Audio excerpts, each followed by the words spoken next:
Settle in. Let your shoulders come down away from your ears. Let your hands go loose and warm, and let the day you have just finished slide off them and go. Tonight, we are going to spend a whole journey on the coach roads of Georgian England. One road, one coach, one long turning of the wheels from a yard in London in the small hours of a winter morning all the way to the far north. And then, because everything on the road came back the way it went, all the way home again. Nothing will happen quickly. That is not a warning, it is a promise. Almost nothing on a road like this ever happened quickly, no matter how loudly the people using it insisted that it did. You do not need to remember anything. There is no thread to hold. If you drift off in the middle of a paragraph about mud, or about horses, or about the little iron plate on the back of a milestone, you will not have missed anything, because the road simply goes on, and it goes on in both directions, and every single thing on it is arranged to happen again tomorrow at the same hour. That is the entire idea. Picture a country before anybody has made a proper road for 1,000 years. Not a poor country, not an empty one. England in the middle of the 1700s is busy, crowded, argumentative, full of people who want to be somewhere else by Thursday. It has ships and banks and newspapers and coffee houses and a postal service.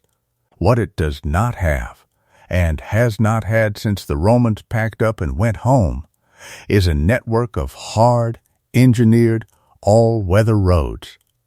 What it has instead is tracks. Ways, lines of use worn across the country by centuries of feet and hooves and iron shod wheels, following the driest ground, curving round a boggy patch, climbing a hill straight up the face of it, because that is where the cattle went, dropping into a ford because there has never been a bridge, and nobody has ever quite got round to building one. In summer, these are perfectly pleasant. In summer, a track across chalk or gravel is firm and pale and dry, the ruts baked hard, the dust rising in a slow plume behind a rider, hedges full of birds, and you can travel at a decent pace and arrive at your inn only slightly powdered from head to foot in white grit. In winter, they are something else entirely. In winter, on clay, a road is not a surface at all. It is a trench of liquid mud, sometimes knee-deep on a horse, churned by every wheel that goes through it into something with the consistency of cold porridge. Carts sink to the axle. Horses go down and have to be dragged out. Whole parishes have stories about a wagon that went into a hole near the church and stayed there until the spring. And because a road in that state is impassable, everybody simply drives round it. They go through the gate into the field beside it and make a new track alongside the old one, and then when that fails, they make another one alongside that, until, in some places, the road is not a road at all, but a braided fan of ruts 50 yards wide, eating into the farmland on both sides. And the farmer is out there in the rain with a head stake and a great deal to say about it. Now, somebody was supposed to be looking after all this. The arrangement, and it lasted for the better part of 300 years, was that every parish in England was responsible for the roads inside its own boundaries. Not the crown, not a ministry, the parish. Each year the parish appointed 2 of its own inhabitants to the unpaid, unwanted, and entirely thankless office of surveyor of the highways, and every able-bodied householder in that parish owed a certain number of days of free labor on the roads, with his own tools, and if he had a cart and a team, he owed those too. It is called statute labor, and on paper, it is rather beautiful. Everybody has a road. Everybody uses the road. Therefore, everybody gives a few days a year to the road. Very tidy. In practice, it produced some of the worst roads in Europe, for a set of reasons you can probably work out for yourself if you imagine being one of the men involved. The surveyor is a farmer or a shopkeeper. He knows nothing whatever about drainage or stone or gradients, because why would he? He does not want the job, he cannot refuse it, and he will hold it for exactly 1 year, after which the problem becomes somebody else's. The men turning out for their statute days are his neighbors. They are giving their labor for nothing on a day they would rather be doing their own hay, on a stretch of road they may never use, for the benefit as they see it of strangers passing through. And so they turn up late, they lean on their shovels, they fill the worst hole with whatever is nearest, which is frequently loose stones and hedge trimmings and mud, and they go home at 4. And the deepest problem of all is this: the parish is being asked to maintain a road for traffic that has nothing to do with the parish. A little village on the Great North Road, 60 souls in a church and an alehouse, is expected to keep up 2 miles of highway that is being hammered every single day by wagons carrying goods from London to York. The villagers themselves might use half a mile of it twice a week to get to market. Why on earth would they mend it for the benefit of a stranger's wheels? They would not, and they did not. And so by the end of the 1600s, the main routes of England had reached a state that visiting foreigners described with genuine astonishment, not admiration. Astonishment, and it is out of that mess, slowly, unevenly, and with a great deal of shouting, that the thing we are going to travel on tonight gets built. The idea, when it comes, is very simple and slightly shocking, and it is this: if the road is being worn out by people passing through, then let the people passing through pay for it. Let a group of local gentlemen and merchants and clergymen petition Parliament for an act. Let that act create a body of trustees with power over a named stretch of road. Let those trustees borrow money on the security of the road's future income, spend it on repairing that stretch properly, and then put up gates across it and charge every traveler a toll to pass, and go on charging until the debt is paid and the road is sound. That is a turnpike trust. The name comes from an older thing, a turnpike being originally a spiked barrier swung across a way, and the word stuck long after the spikes were gone. The first of them was set up on a bad stretch of the Great North Road, and for a while nothing much happened. Then, quite suddenly, in the middle of the 1700s, the country caught fire with the idea. In 1 decade, Parliament passed dozens of these acts. In another, it passed hundreds. By the time our coach is running, there are more than 1,000 separate turnpike trusts in England and Wales, between them controlling something in the region of 20,000 miles of road. And every one of those trusts is an independent little republic with its own committee, its own treasurer, its own surveyor, its own debts, and its own opinions. That is worth sitting with for a moment, because it explains almost everything about the strange, patchy, wonderful, infuriating road you are about to travel on. There is no National Road Authority. There is no plan. Nobody in London has drawn a map of the kingdom and decided where the highways should run. What there is instead is 1,000 groups of local men, each responsible for a stretch of perhaps 10 or 20 miles, each raising and spending its own money, each hiring whoever it can find, and each meeting in the upstairs room of an inn 4 times a year to argue about it over a good dinner charged to the trust. The consequence is that a long journey in this country takes you through the work of 30 or 40 different administrations without ever leaving the same road. You will roll for 6 miles over a surface as smooth and hard and beautifully drained as anything in Europe, and then you will cross an invisible line and drop into ruts. Because the trust on the other side of that line has an incompetent surveyor, or a treasurer who has been quietly helping himself, or simply no money, and everybody in the coach will know the exact moment it happened without looking up. Sleep on that, if you like. It is not important. Nothing tonight is important. Let us go and look at a gate.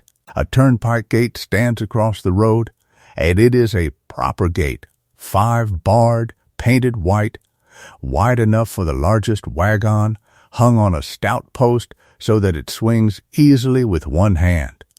Beside it, right beside it, close enough that a man can reach the latch from his own doorstep, stands the toll house. You would know a toll house anywhere once you have seen one. They are small, and they are usually built with a bay or a bow or an angled corner facing up the road, and that is not decoration. That is so the keeper, sitting inside by his fire, can see what is coming from either direction without going out into the weather. Some are octagonal, some are round, some have a little porch, and almost all of them have a large board fixed to the wall beside the door. That board is the table of tolls, and it is a thing of great beauty and considerable length, because it must state the charge for absolutely everything that might conceivably come along a road. So much for a coach or chariot drawn by 6 horses. So much less for 4. Less again for 2.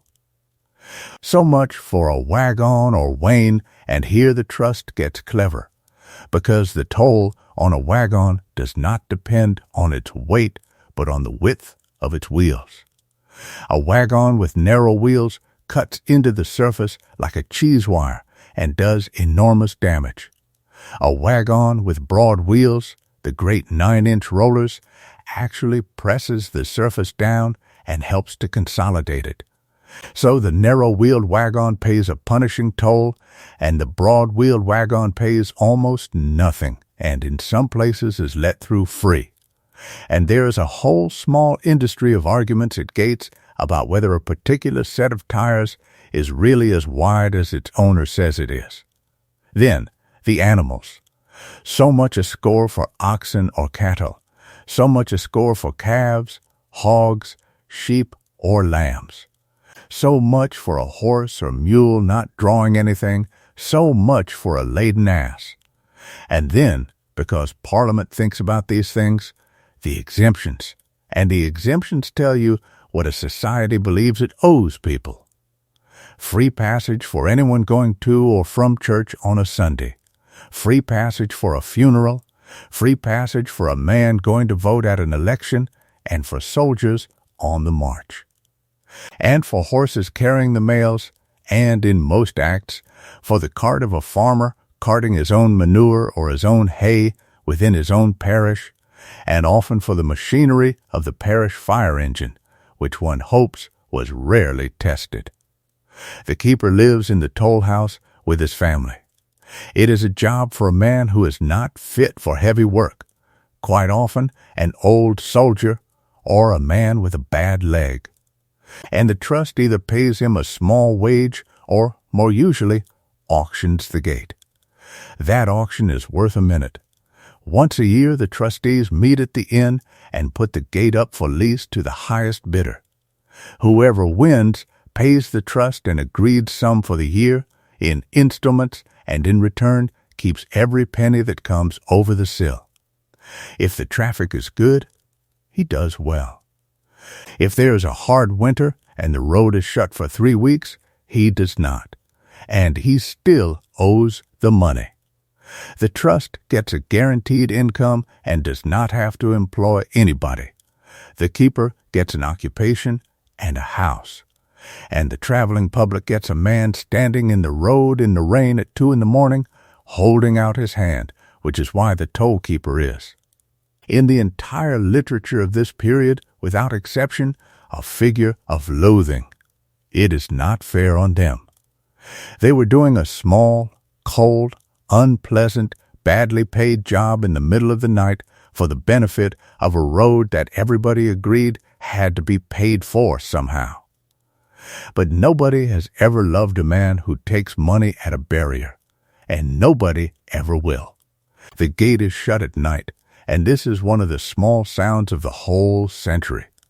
A coach comes down the road in the dark, and the guard of the coachman gives a particular blast on the horn, one long note, the toll note, half a mile out, and inside the house, the keeper puts down whatever he is doing, picks up his lantern, comes out into the cold in his coat with his hat crammed on, and swings the gate wide, and stands there with the change ready in his hand, and the coach comes through without slowing at all, and a coin drops into his palm as it passes, and he swings the gate shut again and goes back inside to his fire. 4 times a night, perhaps, every night. For years. Some trusts put up a side gate as well, a smaller one on the field lane beside the main road, because within about a fortnight of any gate being erected, the local people worked out a way round it. There is a lovely, endless, low-level war going on all over Georgian England between trusts putting gates on lanes and farmers cutting new gaps through hedges, and it is fought entirely with wooden posts and sullen expressions, and in some counties it went considerably further than that, and gates were pulled down in the night by large groups of men in disguise. And the trustees put up notices offering rewards, and the gates went back up and were pulled down again. None of this needs holding on to. Let it wash past. We are only walking round the outside of the thing before we get on board, because it helps to know the shape of a road before you spend a night rolling along it. Now, the surface. Because here is the strange and rather wonderful heart of the whole story. Setting up a trust does not by itself mend a road. It only gives a group of men the legal power to raise money and the legal duty to spend it, and in the first 50 years, an enormous amount of that money was spent extremely badly by people who genuinely believed that mending a road meant tipping stone into a hole. It does not. Tipping stone into a hole gives you a hole with stone in it, and by March you have a hole again. What actually mends a road is understanding 2 things, and the second one took a very long time to sink in. The first is drainage. Water is the enemy, not carts, not hooves, not frost. Water. If water can get into the body of a road and stay there, then the road turns to soup underload, and no amount of stone on top will save it. Therefore, the road must be higher than the ground beside it. It must be curved so that water runs off it, and there must be a ditch on each side kept clear, running away downhill to somewhere sensible. Every good roadmaker in history has known this. Most parish surveyors did not, or knew it and could not be bothered. And so their roads sat in a shallow trough, collecting the rain off the fields on either side. The second is that a road does not need to be strong. It needs to be dry. That sounds wrong, and for centuries everybody assumed the opposite. The old instinct, and it is the Roman instinct, is to build a road like a wall lying on its side. Dig down. Lay a foundation of large stones set by hand, then a layer of smaller ones, then gravel, then a paved surface, and let the whole immense structure carry the weight. That works. It works magnificently. It also costs a fortune, and takes an age, and if the water gets underneath it anyway, the whole thing heaves and breaks up in a single hard winter. And then, within 1 generation, 3 men in these islands worked out, more or less independently, how to make a road that a country of ordinary trustees with limited money could actually afford to build and maintain, and everything you are about to travel on comes out of what they did. The first of them was a blind man from Knaresborough, and I would like to tell you about him for a few minutes, because he is one of the most improbable figures in the entire history of engineering, and I refuse to leave him out. He lost his sight to smallpox as a small child, before he could remember much of seeing, and instead of being put in a corner, he simply carried on. He learned the roads and lanes around his town so thoroughly that he could walk anywhere in the district faster than a sighted man. And he hired himself out as a guide at night to travelers who were lost, which is a sentence worth reading twice.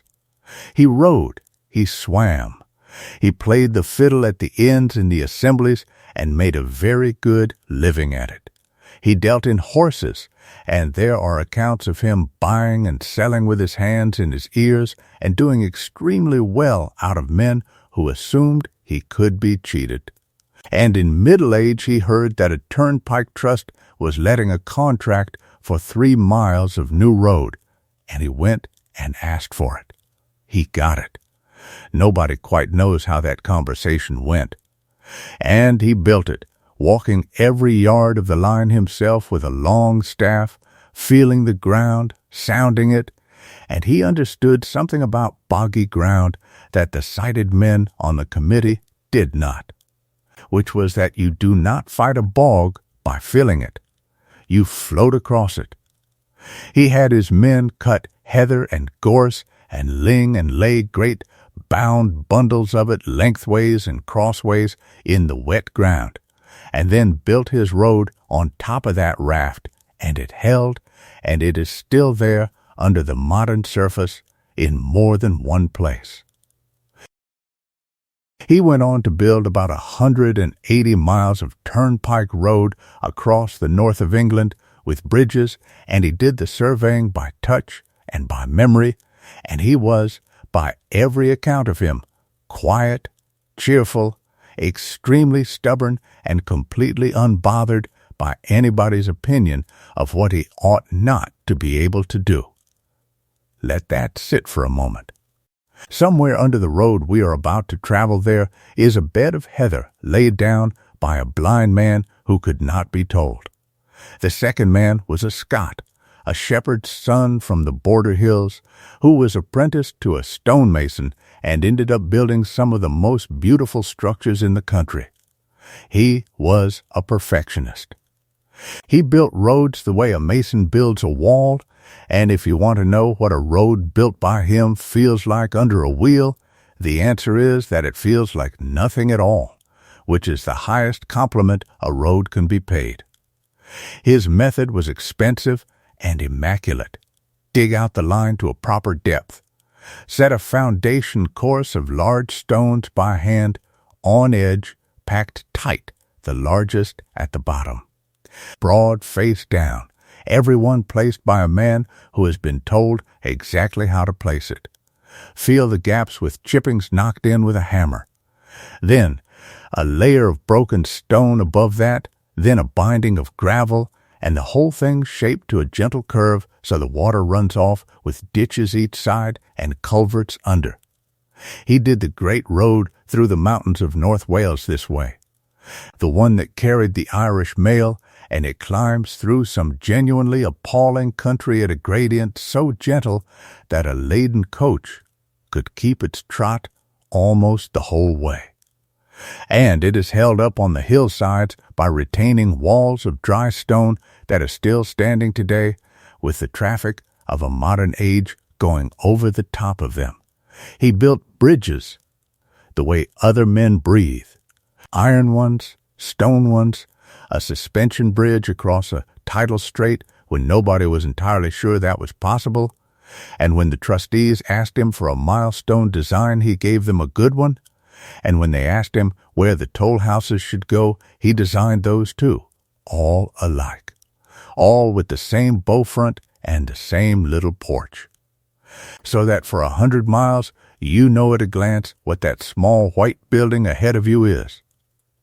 The third man was also a Scot, and he is the one who changed everything, because he was the one who worked out how to do it cheaply.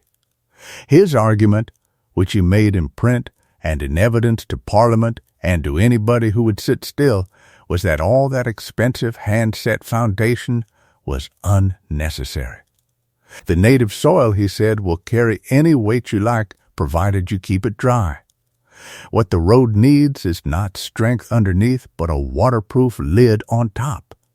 And so his method is almost insultingly simple, and it is this: shape the ground, raise it above the fields, curve it, then lay upon it broken stone, and here is the whole secret. Broken stone in which every single piece is small enough to pass through a 2-inch ring, and no piece is larger.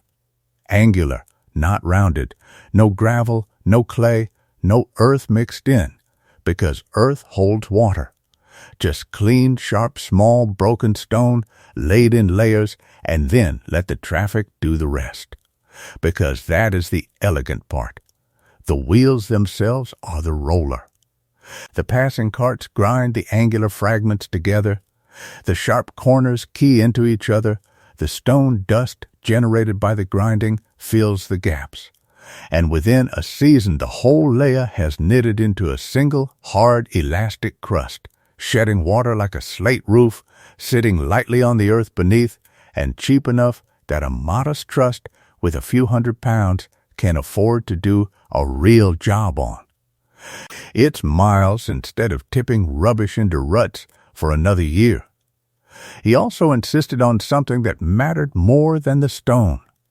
He insisted on a professional, not a farmer serving his unwilling year, a paid surveyor who knew the work with a permanent gang of men under him who did nothing else, walking the same length of road year in and year out, keeping the ditches clear, patching the crust the moment it broke, and above all breaking stone. And so we get one of the great quiet images of this whole period, and you will see it 1,000 times if you travel these roads.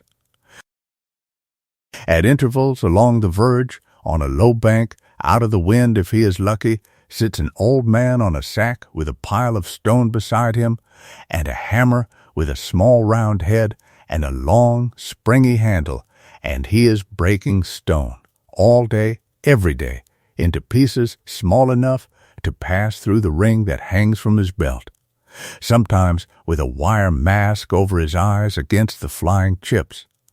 More often not. He is paid by the cubic yard.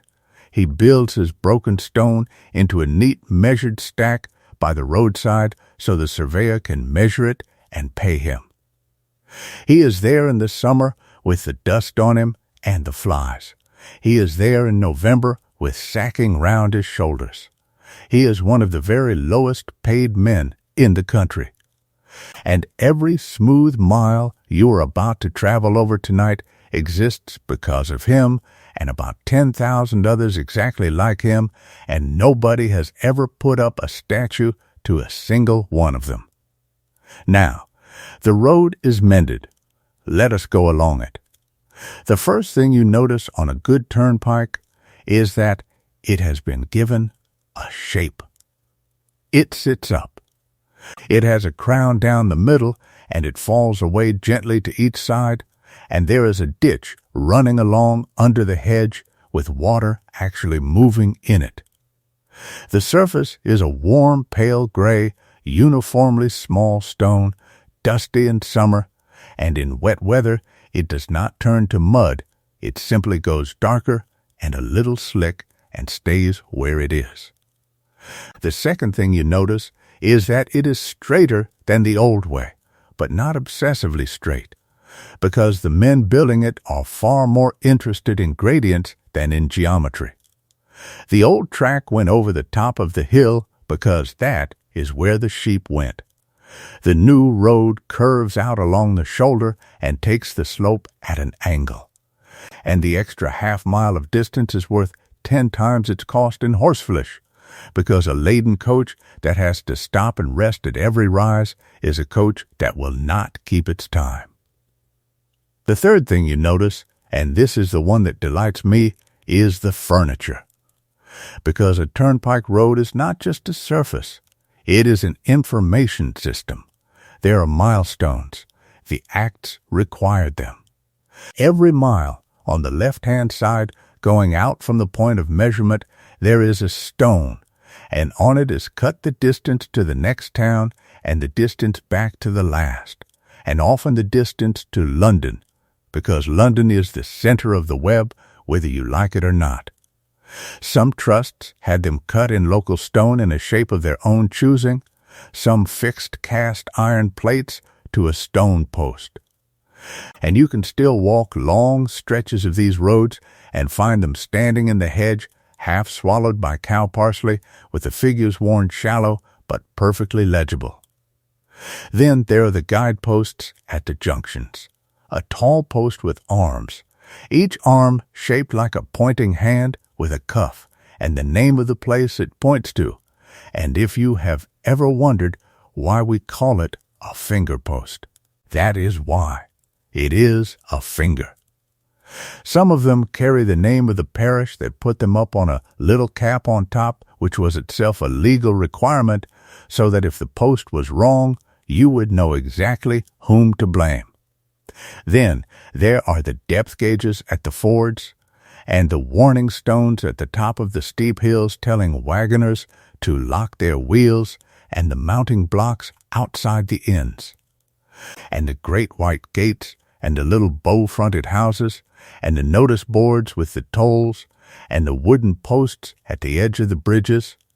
And it all means that a traveler in 1800 can leave London and arrive in Edinburgh knowing exactly where he is and exactly how far he has to go at every moment of the way for the first time since the legions left. That is not a small thing.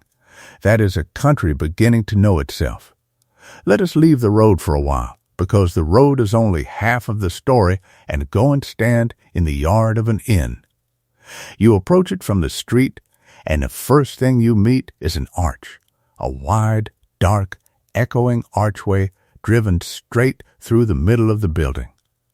Tall enough for a loaded coach with people on the roof, and if you look up as you go under it, you will see the beams scarred and grooved and gouged where a century of luggage has scraped past, and quite often a broad plank fixed across at the exact height beyond which a coach will not fit, so that the guard can judge it.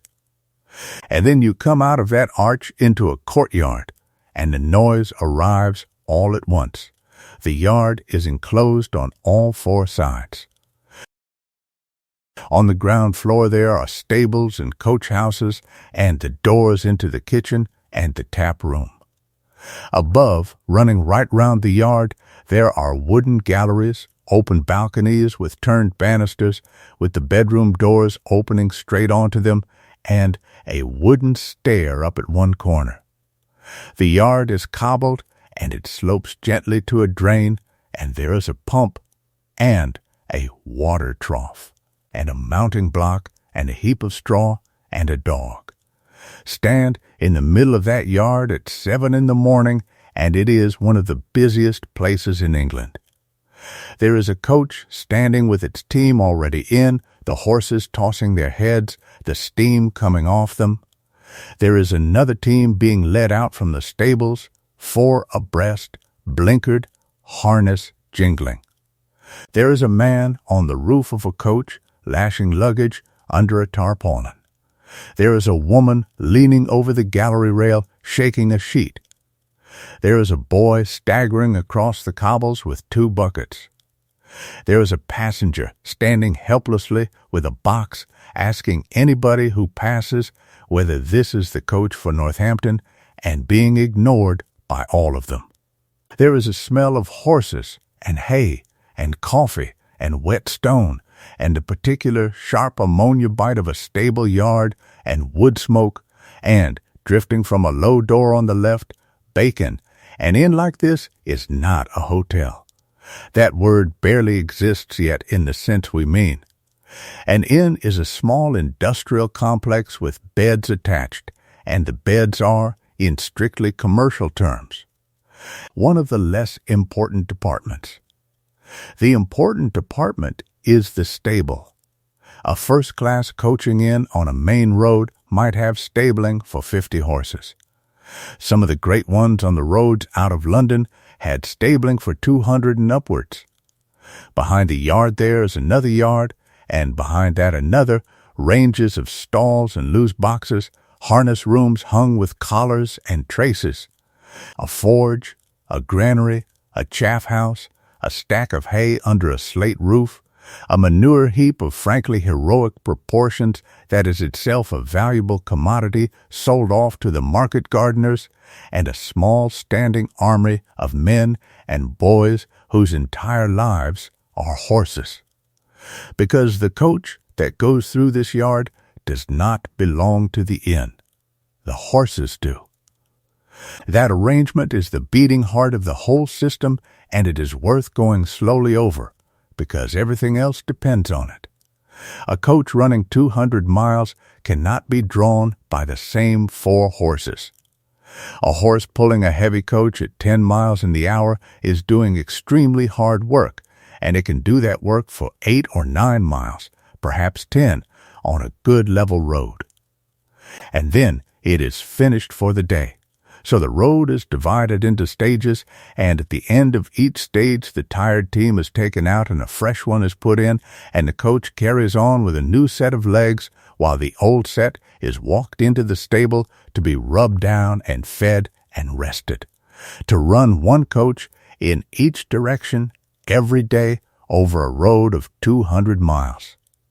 Therefore requires something in the region of 130 horses, permanently stationed all along the route in small groups of 4 and 8 and 12, each group belonging to an innkeeper who has contracted with the coach proprietors to horse that particular stage.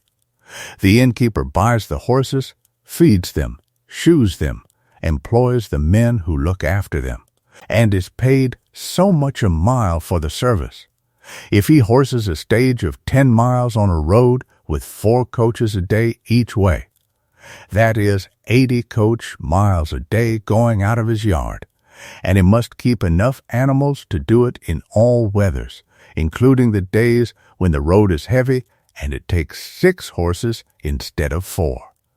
So the innkeeper is not really in the hospitality trade. He is a haulage contractor who happens to sell dinners. Some of the biggest of them horsed dozens of stages and effectively controlled whole roads, and there were men in this business running thousands of horses, and one of the great London proprietors is said to have kept somewhere near 2,000 of them, which is not an inn. That is an industry. And it is all financed in the end by the passengers and the parcels, and the passengers are about to arrive, but not yet. It is still the evening before, and the coach does not leave until the small hours, and one of the loveliest things about the coaching age is the night before a journey, so let us have that first. You have booked your place. You did that at the coach office, which might be a proper office with a window and a clerk and a great board painted with the names of towns, or might simply be the bar of the inn, where a book lies open on the counter and the landlord writes your name into it with a quill and takes your money and gives you a printed ticket. Or perhaps just a nod, which was frequently all the ticket anybody got. You will have chosen inside or outside. Inside is 4 passengers, sitting face to face in a padded box, a little under 4 feet wide, with your knees interleaved with the knees of a stranger. 1 small window each side, and 1 in the door. Leather blinds, a strap to hold, straw on the floor in winter for the feet. It is warm. It is close. It smells of damp wool and hair oil and whatever anybody has brought to eat. If your three companions are pleasant, you will have a delightful night, and if one of them is a large man with a cold, you will not. Outside is the roof, and it is roughly half the price, and it is where most of the world travels. There is a seat behind the coachman on the box, which is the best seat on the coach and much sought after, and there are seats along the top and a seat at the back beside the guard. You are in the weather, all of it, for as long as it takes. In fine weather in June, high up above the hedges with the whole country opening out in front of you and the horses going well, it is the most glorious way anybody has ever devised to see a country. In sleet in January, it is a genuine risk to life, and I will come back to that later, but not for a while, because we are still in the warm. So, the evening before. You have come to the inn at dusk with your box, and you have gone in under the arch and turned in at a door on the left, and the noise of the yard is shut off behind you as if somebody had closed a lid. Inside there is a passage floored in stone flags, worn into shallow dips, with a boot scraper by the door and a row of pegs and a smell of beeswax and coal smoke and roasting meat. There is a bar, which at this day is not a counter you drink at, but a small room where the landlady sits among her bottles and her ledger and her keys, with a hatch through which things are handed out. And off that passage there are rooms, and each of them is for a different kind of person, and the sorting is done so smoothly that nobody ever has to be told. The tap room is on the yard side. Sanded floor, benches, a settle by the fire, a long scrubbed table, clay pipes in a rack, and a smell of ale and tobacco you could lean against. This is where the carriers and the wagoners and the drovers and the local men drink. There is a fiddle in there some nights, and a good deal of argument about horses, and the fire is enormous, and the door to the yard stands open even in winter because the room is always too hot. The coffee room is on the street side, and it is quieter, and this is where the coach passengers sit. High-backed wooden booths arranged around the walls, each with its own table, so that a party can dine in a kind of private compartment in a public room. Newspapers on a rack, the local one and the London ones 2 days old, and a man reading one of them by the window with his spectacles pushed up. A fire. Sand on the boards. A waiter in a white apron who moves like a heron and appears at your elbow the instant you look up. And then there's the commercial room, which I love, and which is the most Georgian thing in the entire building. It is reserved absolutely and by iron custom for commercial travelers, the men who go round the country with cases of samples, taking orders for hardware and cloth and tea. No gentleman may enter it, no lady ever, and within it the travelers have organized themselves into a self-governing society with rules of astonishing formality. They elect a president for the evening who sits at the head of the table. There are fines for swearing, fines for talking shop after a certain hour, fines for a man who fails to hand round the wine. And the fines go into the kitty, and the kitty buys the last bottle, and the whole thing is conducted with immense seriousness by men who have spent all day on a wet horse trying to sell buttons. Upstairs are the bedrooms, off the galleries and off narrow crooked passages with unexpected steps in them, and each has a name rather than a number, because that is how it is done. The sun, the rose, the dolphin, the crown.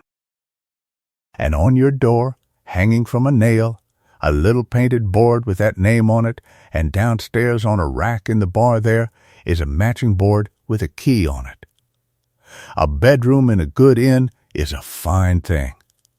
There is a four-post bed with curtains you can draw right round it, which is not romance, That is a small tent for keeping your own warmth in. There is a feather bed on top of a straw mattress, and it is deep, and you do not so much lie on it as sink into it. There is a bolster and pillows. There is a washstand with a jug and basin, and a jug of hot water will be brought up in the morning.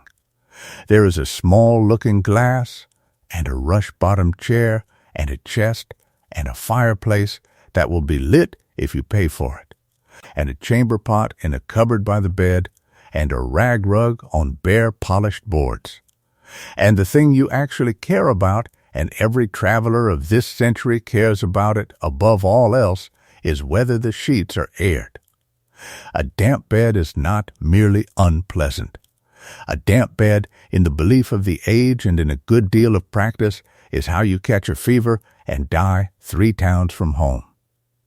So the truly cautious traveler asks for the sheets to be aired in front of the kitchen fire, and stands there while it is done, and there are men who carried their own sheets in their portmanteau for exactly this reason, and slept in nothing else for 40 years. If the house is a good one, none of that is necessary, because the chambermaid has already been round. She has a room of her own habits, and hers is the most invisible labor in the building. She has made the beds and turned the mattresses and hung the sheets in the linen press over the kitchen chimney, and half an hour before you go up, she will have come round with the warming pan. The warming pan is a brass or copper pan the size of a dinner plate with a hinged lid, pierced in a pattern, on a long-turned wooden handle. She fills it with embers from the kitchen fire, closes it, carries it upstairs and slides it in between the sheets, and then moves it constantly up and down and side to side, never letting it rest, because if it rests it scorches, and a scorched sheet comes out of her wages. And so you come up an hour later along the gallery with your candle, with the yard dark and quiet below you and the horses shifting in the stalls, and you open the door of the Rose, and the room is cold, but the bed is warm all the way through, warm as a loaf, and you take off your coat and blow out the candle and get into it. That is one of the great small pleasures of human history, and it is almost entirely lost to us, and I wanted you to have it tonight. You have asked to be called at 3. Sleep now. There is somebody whose whole job is to make sure you wake. He is called the Boots. Every inn has one, and there is no more thankless post in the building. He is the man who cleans the boots, and there are a great many of them, because every guest in the house has left a pair outside his bedroom door on the gallery. And every one of those pairs is caked to the ankle in the mud of a different county, and each must be scraped and washed and blacked and polished and set back down outside the right door before the owner wakes.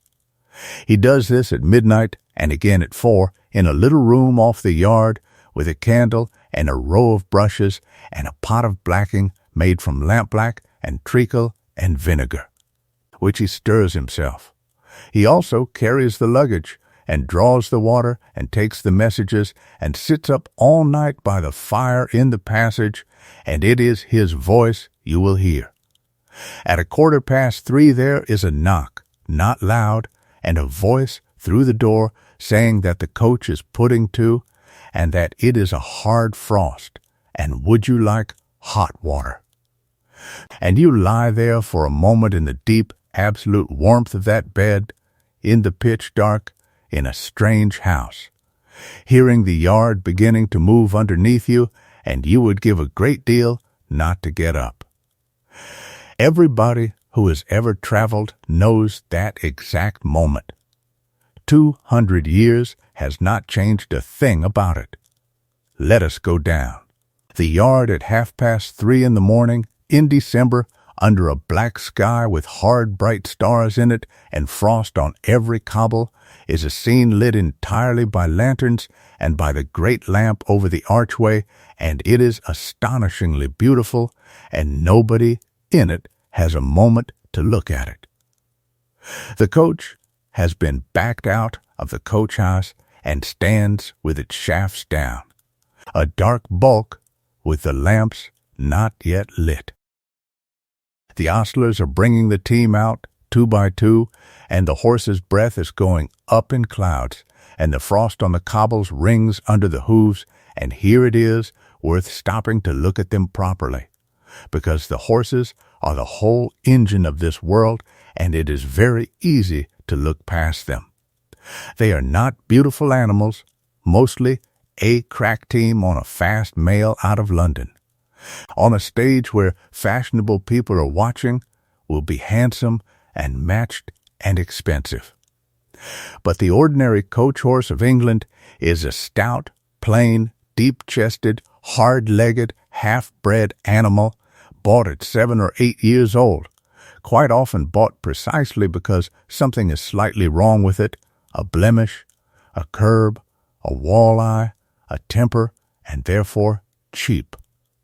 It is fed enormously, oats and beans and hay and chaff, better fed than most of the men who look after it.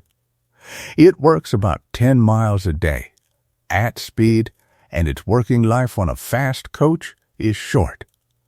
2 or 3 years and it is worn out and sold on to something slower, and then to a carrier, and then to somebody who does not ask much of it at all.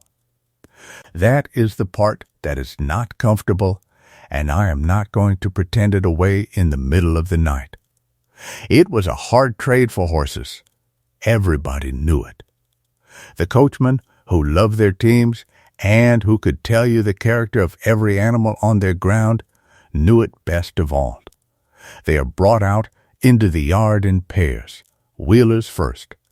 The 2 big steady ones nearest the coach, who take the weight and do the braking with their hindquarters, then the leaders, lighter and quicker, who do the steering and the pulling, and who are frequently the young, silly, opinionated ones. The pole is dropped between the wheelers, the traces are hooked, the coupling reins are run, and every buckle is done by feel, because it is dark, and the men doing it could do it asleep, and in some cases very nearly are. 2 men can put a team of 4 to a coach in a couple of minutes, and on the mail they will do it very much faster than that later in the day, and we will watch that properly when we get there. The luggage goes up.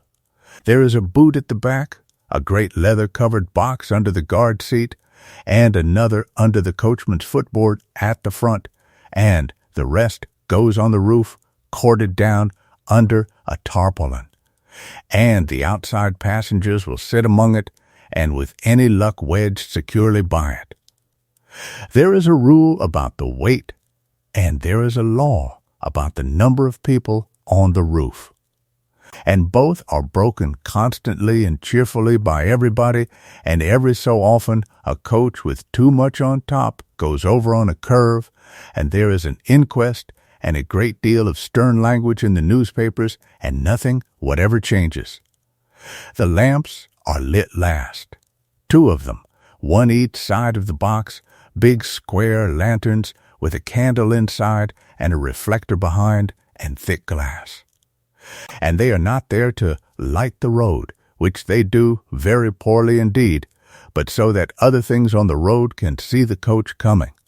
There may be a 3rd lamp under the footboard to throw a little light on the leader's quarters, and then the passengers come out, blinking, half asleep, wrapped up to the eyes, and the sorting begins. Inside passengers get in first and take the corner seats if they are quick, because the corners are worth having. Outsides climb up, using the wheel hub and the little iron step and the rail on the roof, and there is always one who cannot manage it and is heaved up by 2 strangers, and always one who has brought something absurd, such as a bird cage. And at the last moment Out of the coffee room, with a light behind him and a mug of something hot going down in one, comes the coachman. Let me describe him properly, because he is the single most recognizable figure of the age, and he knew it. He is a stout, ruddy-faced man of middle years, with thick gray side whiskers and steady pale eyes, and he is wearing, over everything else, the enormous drab box coat of heavy fawn wool that comes down to his boots and has 3 or 4 wide capes over the shoulders, each one designed to shed water clear of the one beneath. Underneath that, a coat, a waistcoat, sometimes 2, a neckcloth, and it is not a plain one, it is a bright spotted blue and white thing tied in a particular way. And every young man in England who wants to look like a coachman ties his the same, and their mothers are furious. Buff breeches, boots to the knee, polished by the boots at midnight, a low-crowned brown beaver hat, and gloves thick and worn, and a spare pair in his pocket, and a nosegay of flowers in his buttonhole in the summer months, given him by somebody at an inn along his ground. He does not hurry. He has never hurried in his life. He walks round the team, looks at each horse, feels the coupling rein, says something quiet to the near leader, comes back, takes his whip from the boy holding it, puts his foot on the roller bolt, and goes up onto the box in one movement that looks lazy and is not, gathers the reins into his left hand in the exact arrangement that has been worked out over a century, and sits. The guard swings up behind. The ostler lets go of the leaders' heads and steps back. And the coach goes out under the arch into the black street, with the lamps swinging and the wheels hammering on the cobbles and the horn going ahead of it, and the sound of it fades away up the road, and behind it in the yard a boy begins sweeping, and the great lamp over the arch is put out, and the inn goes back to sleep for another hour. Now let me tell you about the guard, because the coach we are on is a mail, and the mail is a different animal from all the others on the road, and the reason for that is one very stubborn man from Bath. Before him, the letters of England traveled by postboy, a lad on a horse, or more often an old man on a poor horse, carrying a locked bag from one post town to the next at something under 4 miles in the hour, stopping where he liked, gossiping at gates, occasionally stopping at an alehouse for the whole afternoon, and being robbed with such regularity that it was barely worth reporting. A letter from London to Bath, 100 miles, took something like 38 hours if all went well. And all did not go well. Meanwhile, on that same road, private stagecoaches carrying passengers were doing the same journey in about 17 hours, and everybody could see it, and the man from Bath, who ran the theaters there and traveled constantly on business, could see it better than anybody. His proposal was simple to the point of rudeness. Put the mail in a fast coach. Guard it with an armed man. Run it to a strict timetable at night so the letters are in the receiving offices by morning. And pay for it by carrying a few passengers as well. The post office hated it. The post office hated it with a passion that is genuinely impressive at this distance, and its senior officials wrote memoranda explaining that the plan was fanciful, that the roads would not stand it, that the horses could not do it, and that the whole thing would collapse in a week. He got permission to try one road, at his own risk, and the first mail coach ran from Bristol through Bath to London, and it did it in about 16 hours, and it arrived on time, and the argument was over. Within a very few years, mail coaches were running out of London on every main road in the kingdom, and everything about them was designed around one single idea, which is the idea that has ruled every transport system since. The idea is the timetable. The coach carries a waybill, a printed sheet, and on that sheet is every stage of the route with the time it should be reached, not roughly. Exactly. Arrive at the George at 12 minutes past 8. Leave at 18 minutes past. And the guard carries, locked in a padlocked wooden case, strapped and sealed to the coach so that nobody, including him, can open it, a timepiece. A large silver watch made by the finest makers, which is set going at the General Post Office when the coach leaves and checked against the office clock when it arrives at the other end. At every stage, the guard notes the time of arrival and departure on the way bill, and the innkeeper signs it, and if a stage is late, the reason must be written down. And those sheets go back to London and are read by men who have no sense of humor whatsoever. And because the watch cannot be altered, and because the whole country ran on local sun time and every town's clock was a few minutes different from every other town's, the guard's watch was quietly and deliberately set to run fast or slow at a known rate as the coach went west or north, so that it would tell the local time of the place it happened to be in.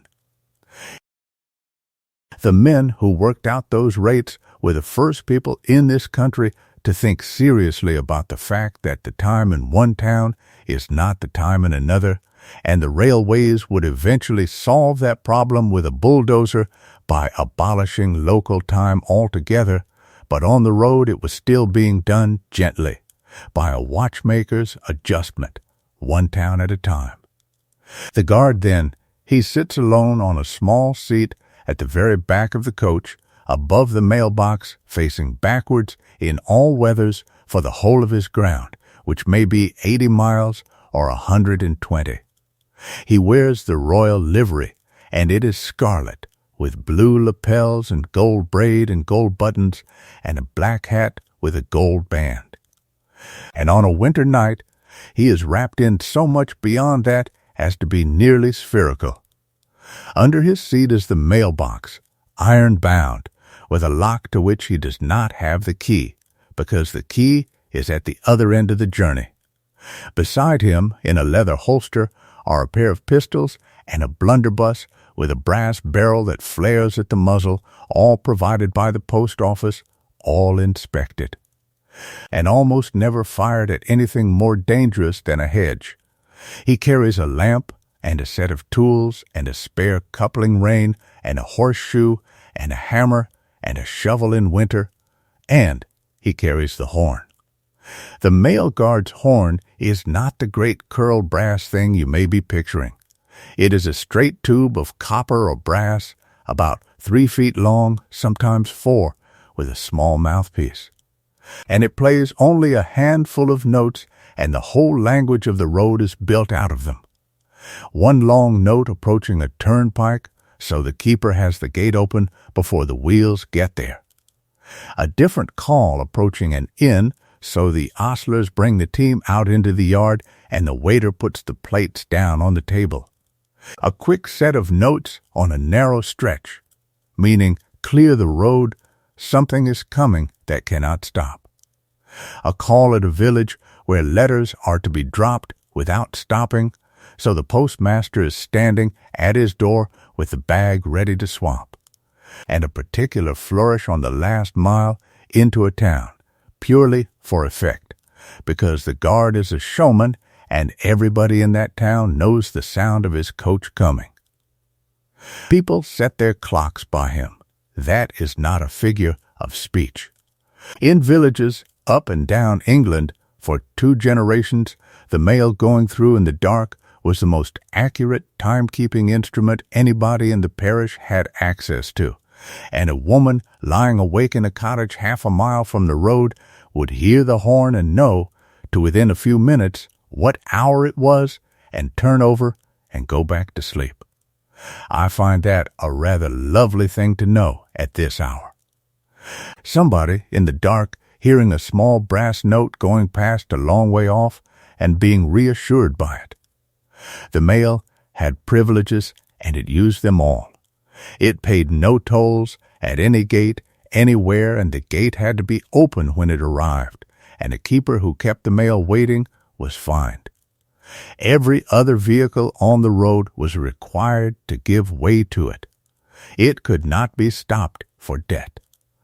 It ran on Sundays when much else did not, and the church-going interest complained about that for decades without ever winning. And it was fast, and it was punctual to a degree that genuinely astonished visitors. And there were roads on which the mail was reckoned to keep its time within a very few minutes on almost every night of the year, in a country with no telegraph, no signals, no radio, and nothing to run on but stone, horses, and the professional pride of about 2,000 men. Which brings me to the pride, because it is the engine underneath everything. The men on the coaches, coachmen and guards alike, regarded themselves, correctly, as the best in the world at a difficult thing. They had a dress, a manner, a vocabulary, a code of behavior, and an entire social hierarchy that was invisible to outsiders and absolute to them. A man who drove the fast-day mail on a crack road was at the top of a profession, and he knew every yard of his ground, every hollow, every soft place after rain, every stone, the name and temper of every one of the 100 horses he might be given in a year, and the first name of every toll-keeper, ostler, waiter, and landlady on 80 miles of road. And when he handed over at the end of his ground to the man who took the coach on, the two of them would exchange a few words about the state of the road at the crossroads and the near leader's shoulder, and that was the whole of the handover, and it was enough. Now, out of the yard we go, and out of the town. The first mile is cobbles and echo between shuttered houses, and the noise of iron tires on stone in a sleeping street at 4 a.m. is enormous. Then the houses thin, and there is a last lamp on a bracket and a turnpike gate with a light in the window, and the horn goes, one long note, and the gate is swinging open before the leaders reach it, and a hand comes up out of the dark, and the coin drops into it. And we are through and out into the country, and the sound changes completely. That is one of the great moments of a night journey. The hard rattle stops, and instead there is a smooth, grinding rumble, the tires crushing small stone, and under it the rhythm of 16 hooves, which is not a random noise at all, but a steady rolling pattern, and a very faint jingle from the harness, and the creak of the leatherwork the body hangs on, and that is all you will hear for the next 2 hours. The coach itself is a beautiful piece of work, and it is worth knowing what you are sitting in. It is not big. That is what surprises everybody. The body is a rounded box 7 feet long or thereabouts, and inside it is a shade under 4.5 feet wide. And 4 adults sit in it face to face. It is painted, and on a male the pattern is fixed and uniform, the lower body a deep maroon, the upper part and the doors black, the wheels and undercarriage bright post office red, and on the doors the royal arms, and on the panels the names of the towns at each end of the road, and a number, and the 4 stars on the quarters.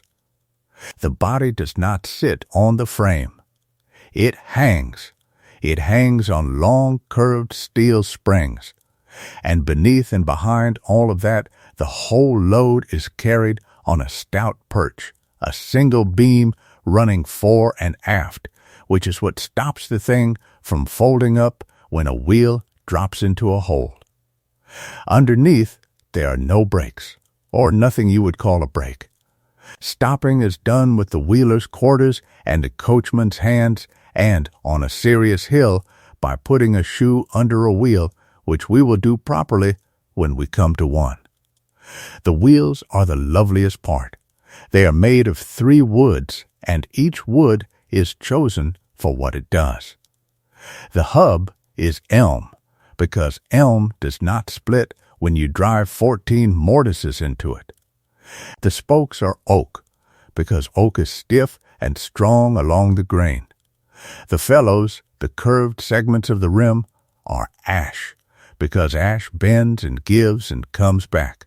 Round the outside goes an iron tire, made a little smaller than the wheel, heated in a ring of fire in the yard until it expands, hammered on glowing, and then quenched with buckets of water, so that it shrinks and grips and pulls the whole wheel up tight into one solid thing, and the noise and steam of that operation is one of the great sights of any market town.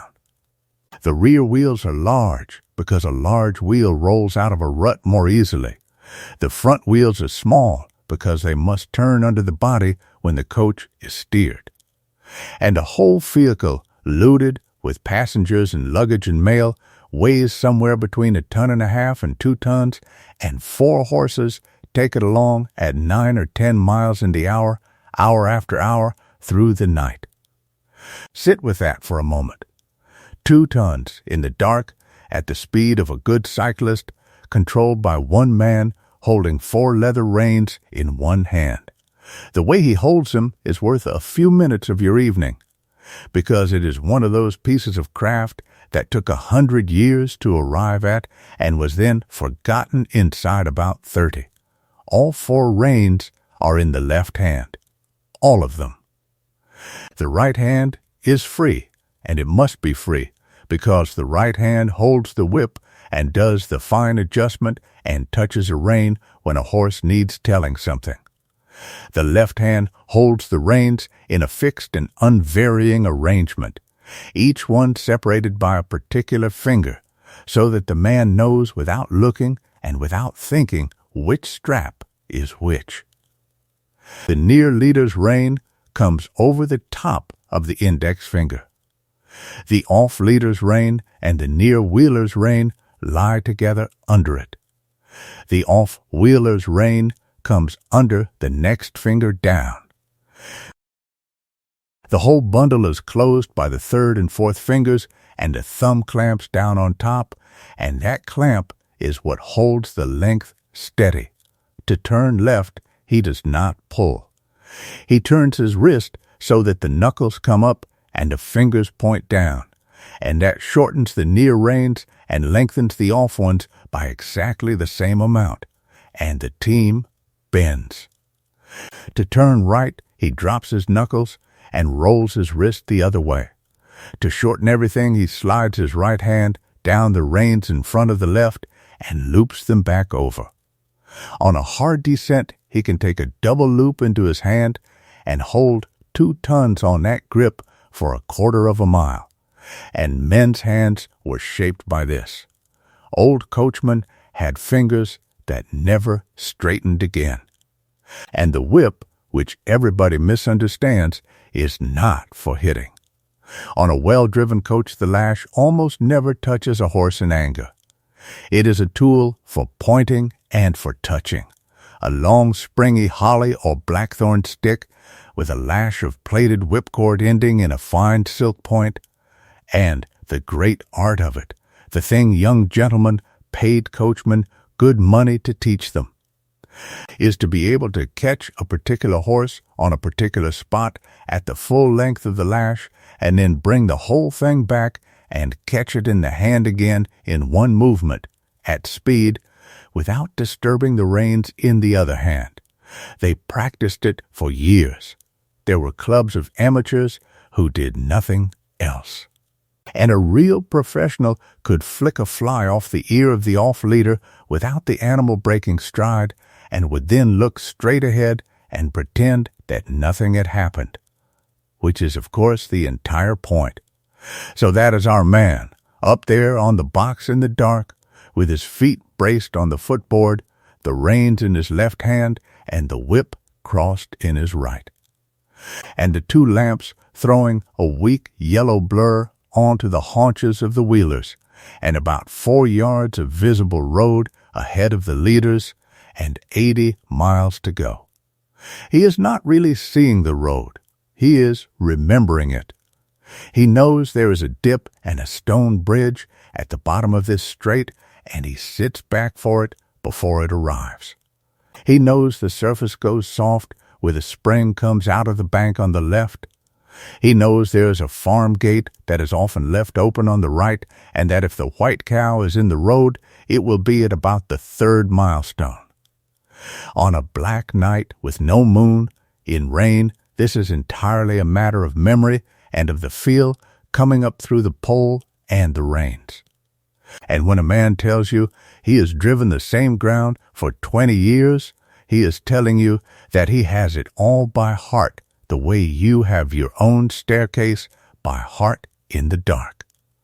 Behind him, on the roof, 4 or 5 people are sitting in a row, wrapped in everything they own, not talking. Inside, in the warm dark, somebody has already gone to sleep with his hat over his eyes and his chin on his chest, and is rocking gently with the swing of the springs. And that swing is the thing that gets everybody in the end. A well-hung coach at a steady trot on a good surface does not jolt. It sways long and slow, side to side, and a little fore and aft.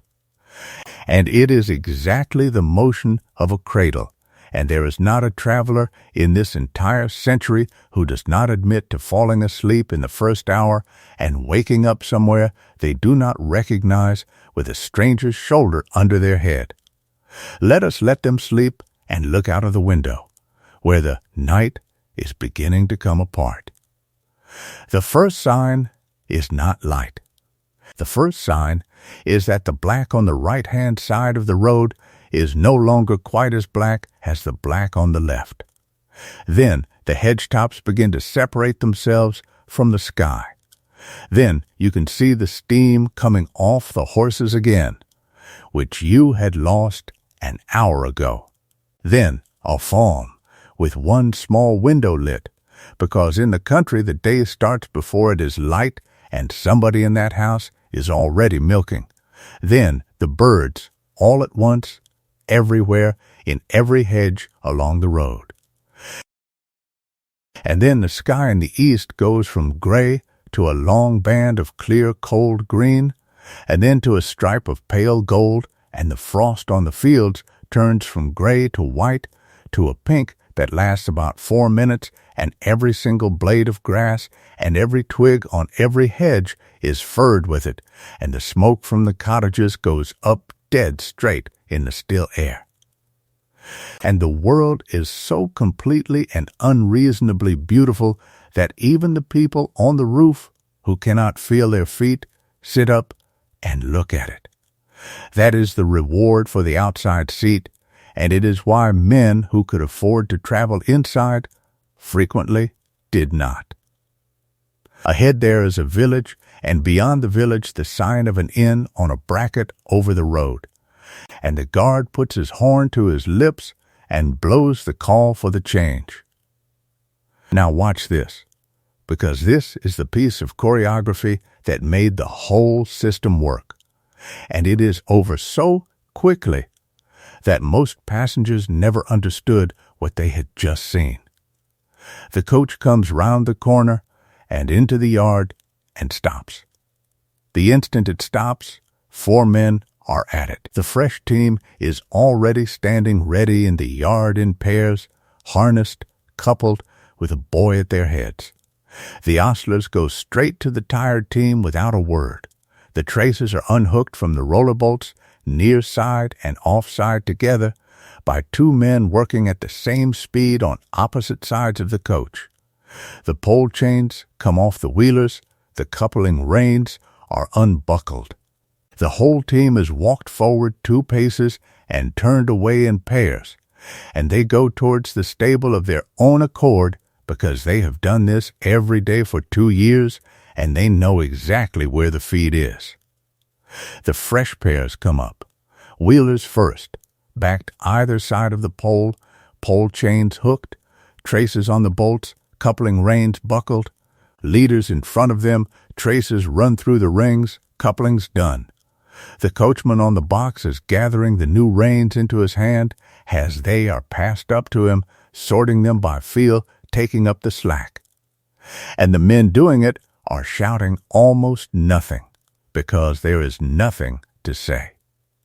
2 minutes is a good change. On the fast mails, on a well-run stage, with a proprietor watching the waybill, it was regularly done in less than a minute, and there are perfectly serious accounts of 45 seconds, and a man who could not do it in the time did not keep the contract. And in that same short space, at a stage where nobody is getting down, the guard has swung off, handed a small bag to the postmaster's boy, taken another, checked the waybill, had it signed, and got back up. Nobody has had time to buy anything. Nobody has had time to get anywhere. The whole stop is a single held breath, and then the coachman says one quiet word, and the leaders lean into the collar, and the coach is out of the yard and gone, and the yard settles behind it. The tired horses are already in their stalls, and here the ostler's real work starts, and it is done with enormous care, because these animals are the innkeeper's capital, and a ruined horse is money burnt. Let me put one of these men in front of you properly, because we shall meet him at every stage tonight. He is a wiry, weather-browned stableman with short sandy hair and quick, dark eyes.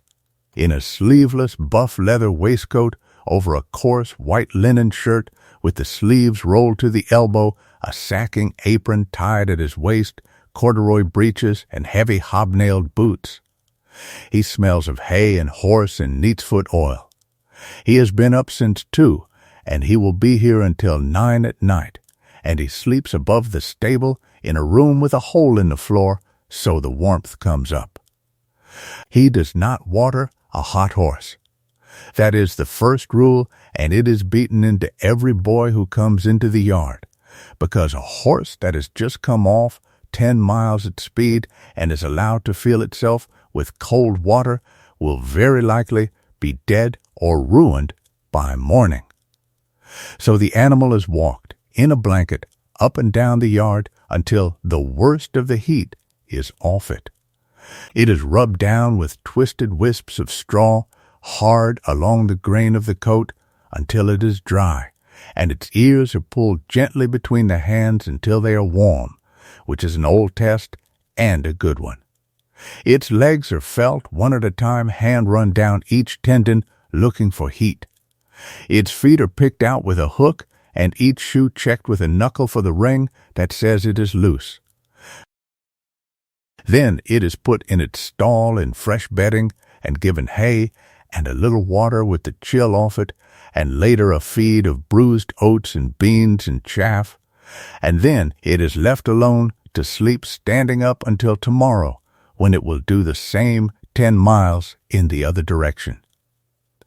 The harness goes to the harness room to be wiped and hung, and the bits are washed.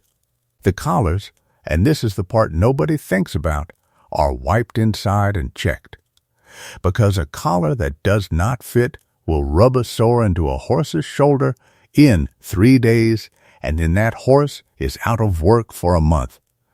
And after all that, there is the manure, and the sweeping, and the water carried, and the chaff cut, and the oats bruised in the little mill in the corner, and the lamps trimmed. And then, very likely, the next coach is coming, and it starts again.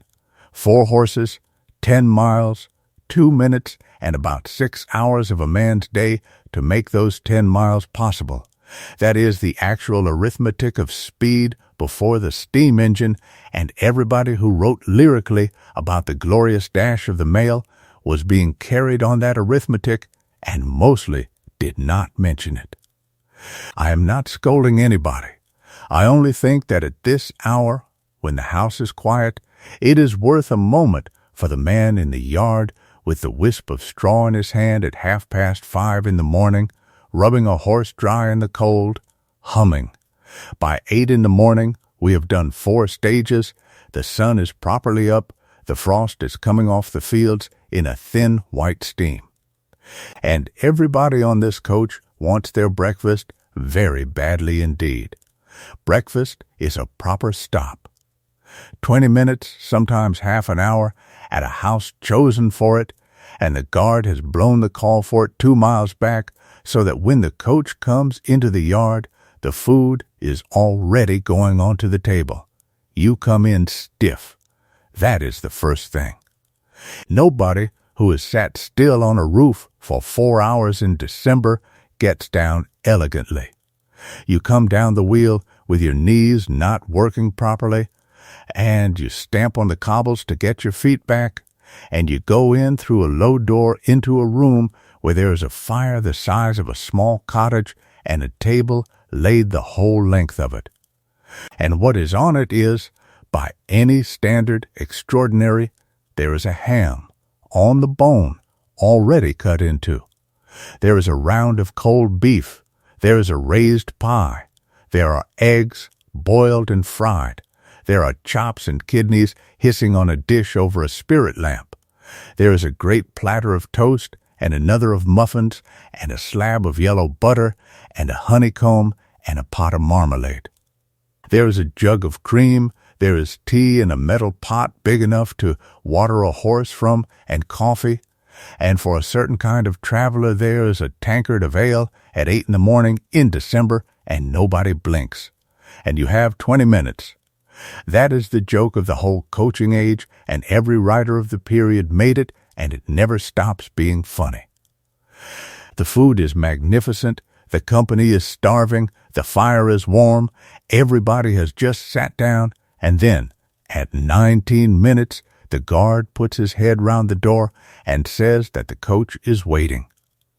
There was, and I am sorry to report this, an established swindle attached to it. At certain houses, the practice was to serve the coach passengers a bowl of extremely hot soup, or tea poured scalding at the very moment they sat down. The traveler pays for it in advance, as one always does at these stops. He then blows on it, he stirs it, he tries it, and burns his mouth.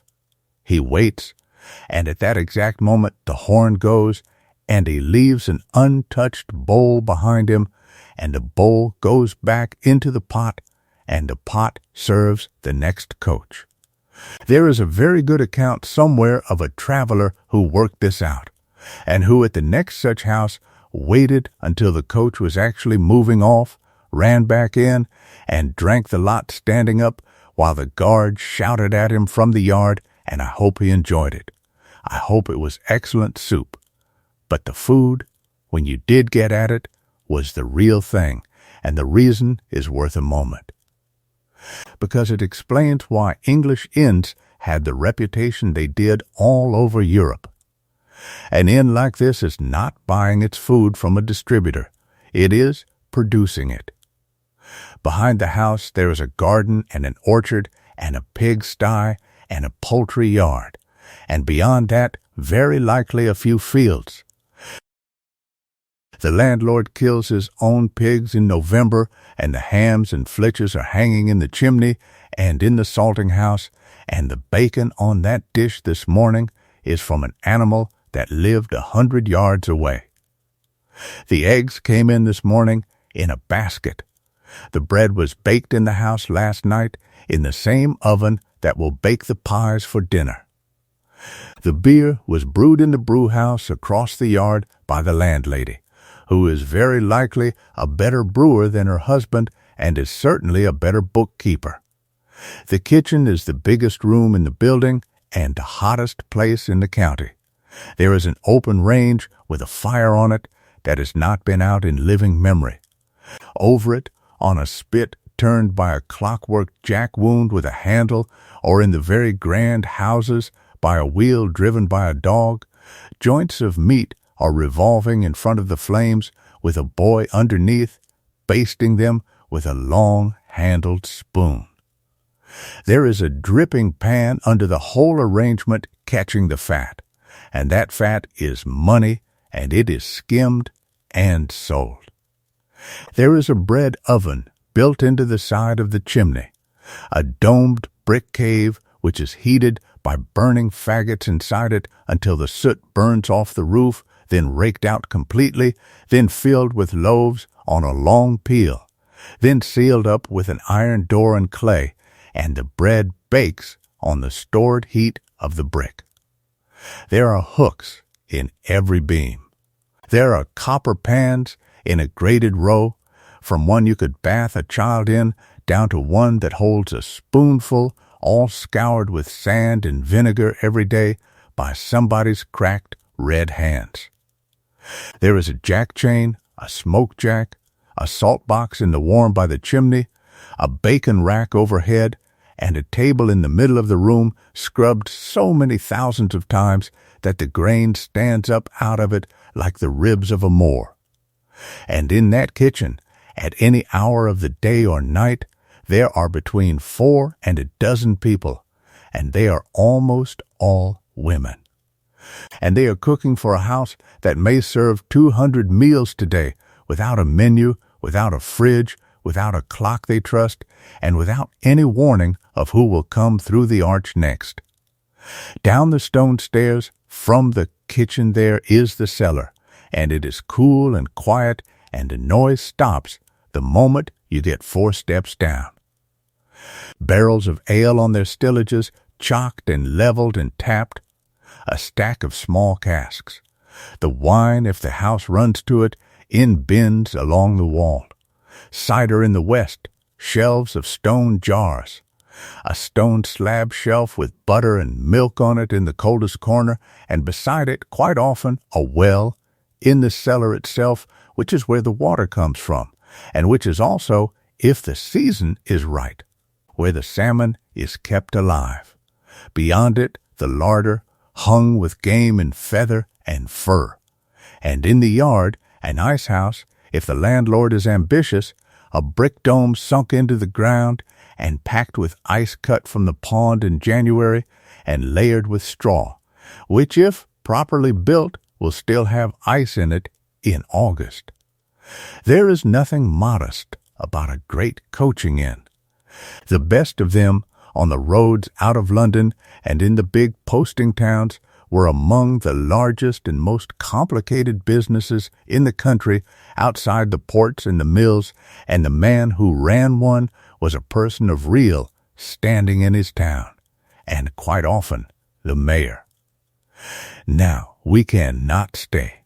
The horn has gone. Everybody is putting a last piece of ham inside a piece of toast and taking it with them, and the outsides are climbing back up with their mouths full, and the landlady is standing in the doorway with her hands folded, saying she hopes she will see us again on Thursday, and she will, because the same coach comes back down this road on Thursday with a different set of people in it, and the same too. Men on the box and behind. Out we go into a morning that is now turned into one of those bright, still winter days with a low yellow sun and a sky the color of thin milk, and the road ahead of us is completely full of traffic. This is the part that people forget about the coaching age. We tend to imagine an empty road with one romantic coach on it. The reality is a working highway, busy from dawn to dark, and the coach is not the main thing on it. The coach is merely the fastest thing on it, and it spends its whole day overtaking everything else. At the bottom of the hierarchy, and the most numerous by far, are people walking. Enormous numbers of people walking, not strolling, traveling. A man with a bundle on a stick doing 20 and 25 miles a day for a week to get to work at the other end of a county. Journeymen tramping from town to town looking for a shop that will take them on. Soldiers and sailors going home, peddlers with a pack, harvesters walking to the harvest and walking back, whole families moving, children carrying things. The walking world is the true traffic of England, and it goes on all day at 3.5 miles in the hour on the edge of the road, in the dust or in the mud, and it moves aside when it hears the horn without ever quite looking round. Then the carrier's carts, which are the slow, patient, indispensable freight of every district. A canvas-tilted wagon or a stout cart drawn by one heavy horse, and it goes from a village to the nearest market town on the same days every week, and it takes anything and everybody. Parcels, a crate of chickens, a chest of drawers, a woman going to see her sister with a baby and a basket, a boy going to be apprenticed. The carrier knows every household on his route, and he does errands for all of them. And he will buy your medicine at the apothecary's and match your ribbon at the draper's and bring back the change and the gossip. And he is paid a few pence and given a cup of something at every stop. And by evening he is asleep on the seat, and the horse is taking them both home, which the horse can do perfectly well and frequently does. Then the great stage wagons, which are the real freight of the kingdom and which are magnificent. Picture something the length of a modern lorry, on wheels as high as a man, with tires 9 inches wide, a body of hooped canvas over a timber frame, and 8 horses in line ahead of it, or 10, hung with bells on hoops over their collars. The bells are not decoration. They are a warning system. On a narrow road with high hedges you cannot see round a bend, but you can hear a team of bells coming a quarter of a mile off, and the custom of the road is that the wagon that hears the other first pulls into the nearest wide place and waits. A team's bells are tuned as a set, and the wagoners knew each other's teams by the sound of them, and to lose your bells in a wager to another wagoner was a serious humiliation. The wagoner walks. He does not ride. He walks at the head of his team all day with a long whip over his shoulder, doing perhaps 15 or 18 miles in a day, and the same wagon runs from London to Manchester in about a week. And it is loaded with everything you can think of, and it is cheap, and the poorest travelers rode inside it among the boxes for a very few shillings and got there 5 days after the coach and did not mind. And then sometimes you come round a corner and the entire road is full of cattle. The drovers are the oldest traffic on these roads and the strangest, and they were still doing it. In enormous numbers, all through the coaching age. Scotland and Wales and the west of England bred the animals. London and the industrial towns ate them. And in between there were no railways and no lorries, so the beef walked. A drove might be 150 or 200 beasts, small black shaggy cattle out of the Highlands or the Welsh hills, and they walked south for weeks. And they did it at a strict and unvarying pace of about 12 or 15 miles a day, because the entire economics of the trade depends on the animals arriving fatter, or at least not thinner, than they set out. Which means the drover's real skill is not moving cattle at all. Any fool can move cattle. The skill is grazing them along the way. Knowing which farmer will let a drove lie on his aftermath for a night for a shilling. Knowing where the free grass is on the commons and the wide verges, knowing which lanes have good going and which will lame a beast, and above all, knowing the water.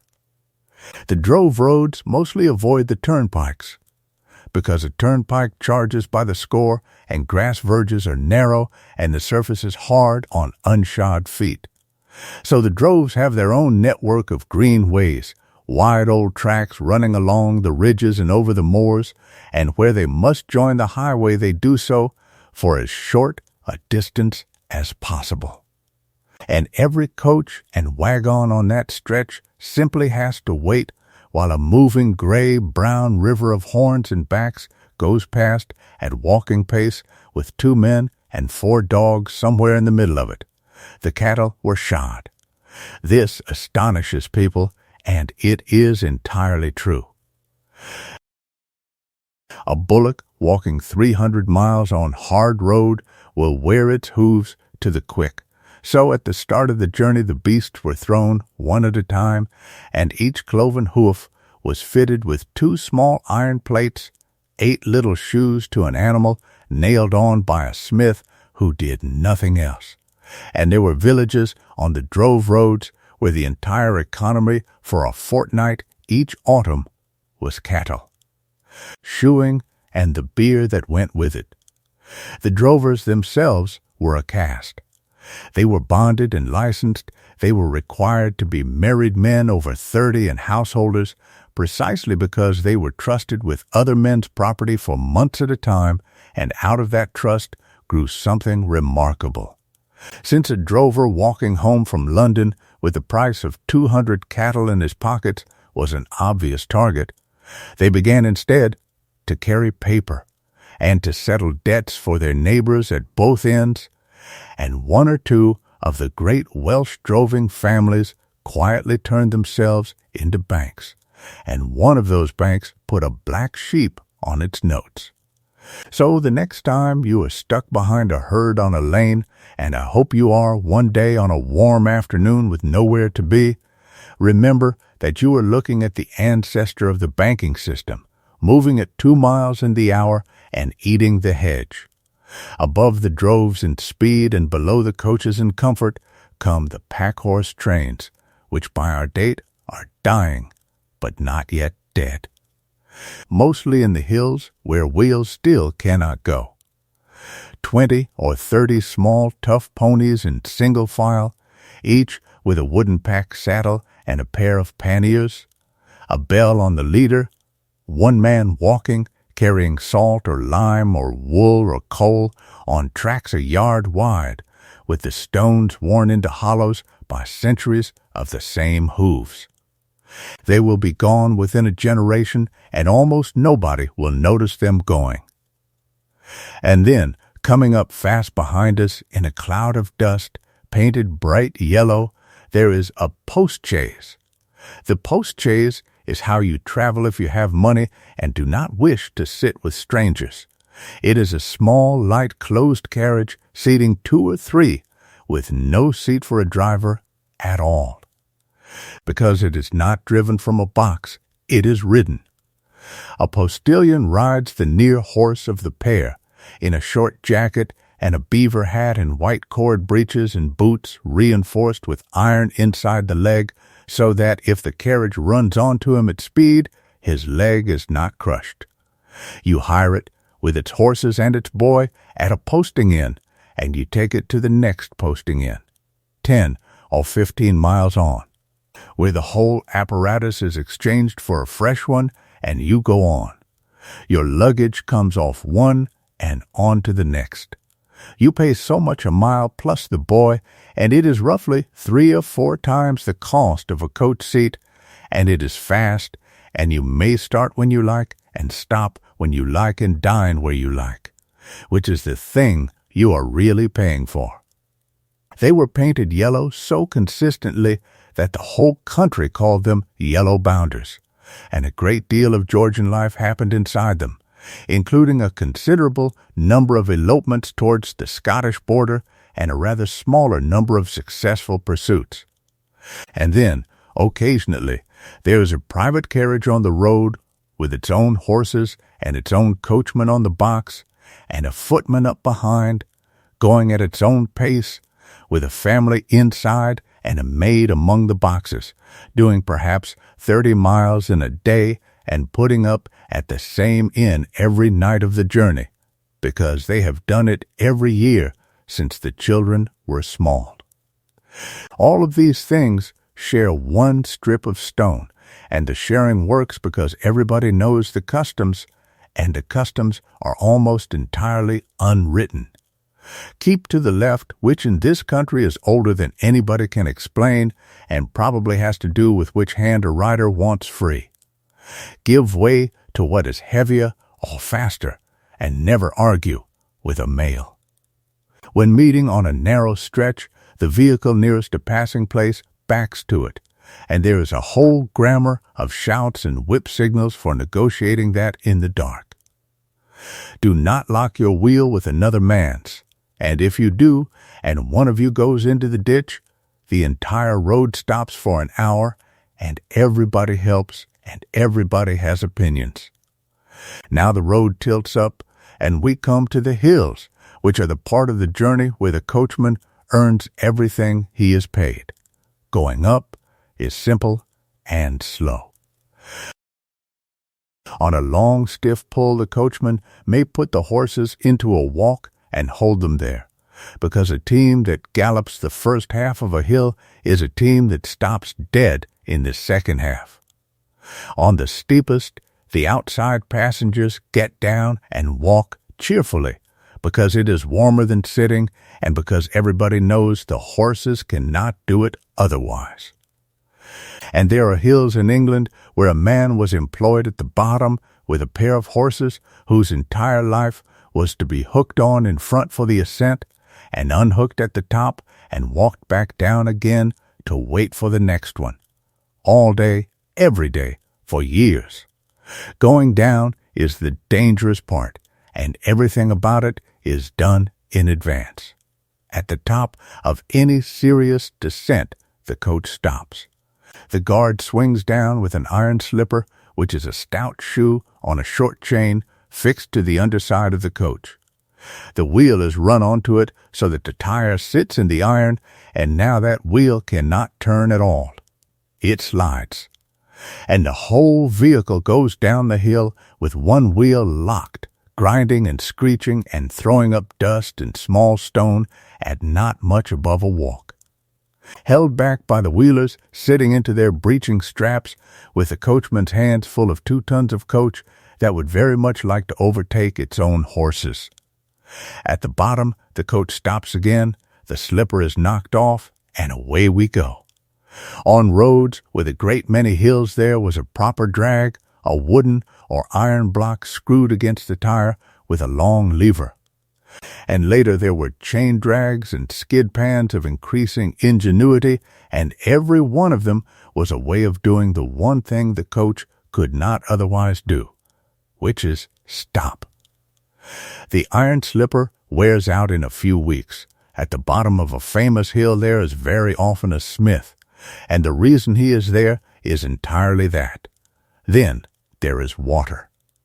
Every stream on the route has to be got across, and by our date, most of the main crossings on a turnpike road have a bridge, and those bridges are one of the quiet glories of the 18th century.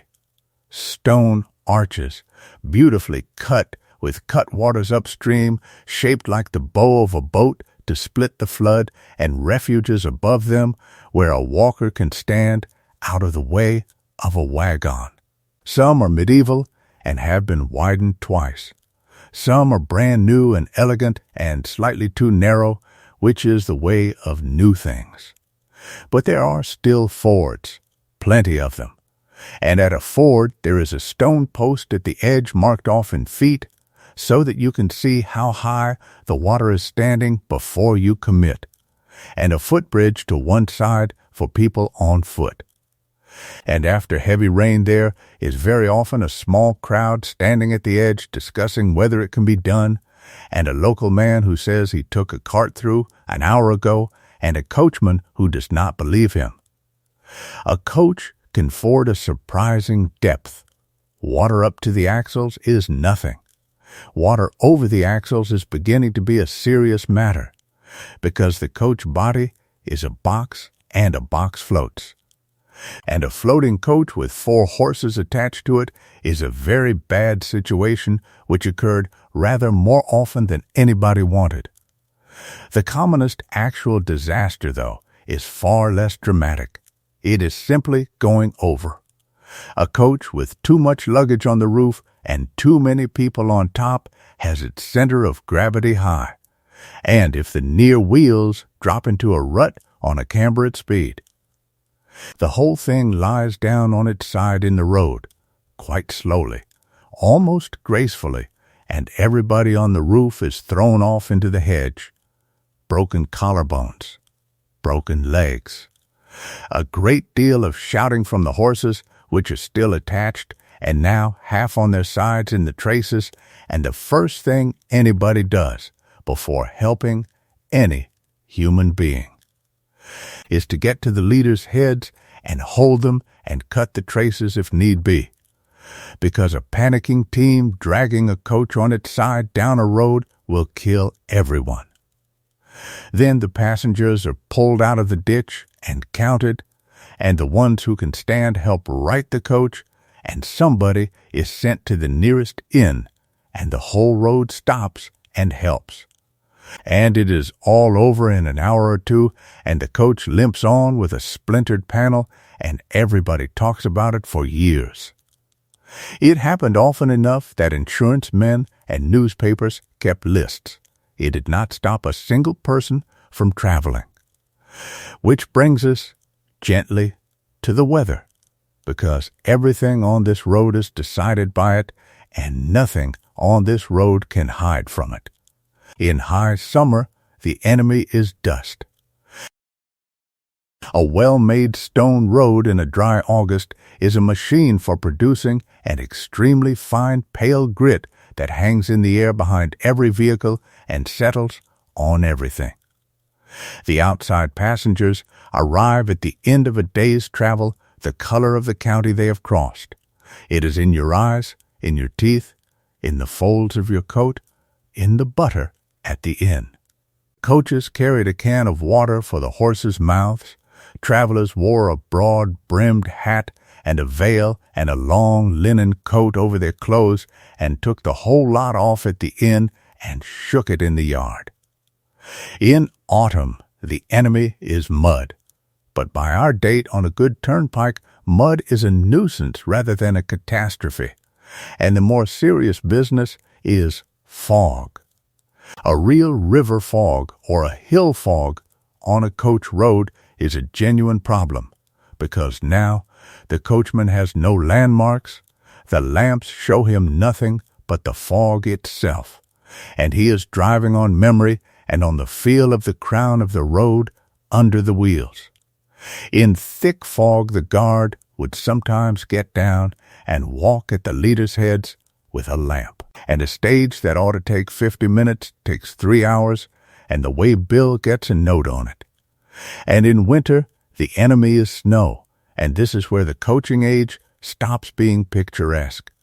I want to be careful here, because it is the middle of the night, and nothing tonight is meant to frighten anybody. So I will tell you the truth about it plainly and without any drama at all.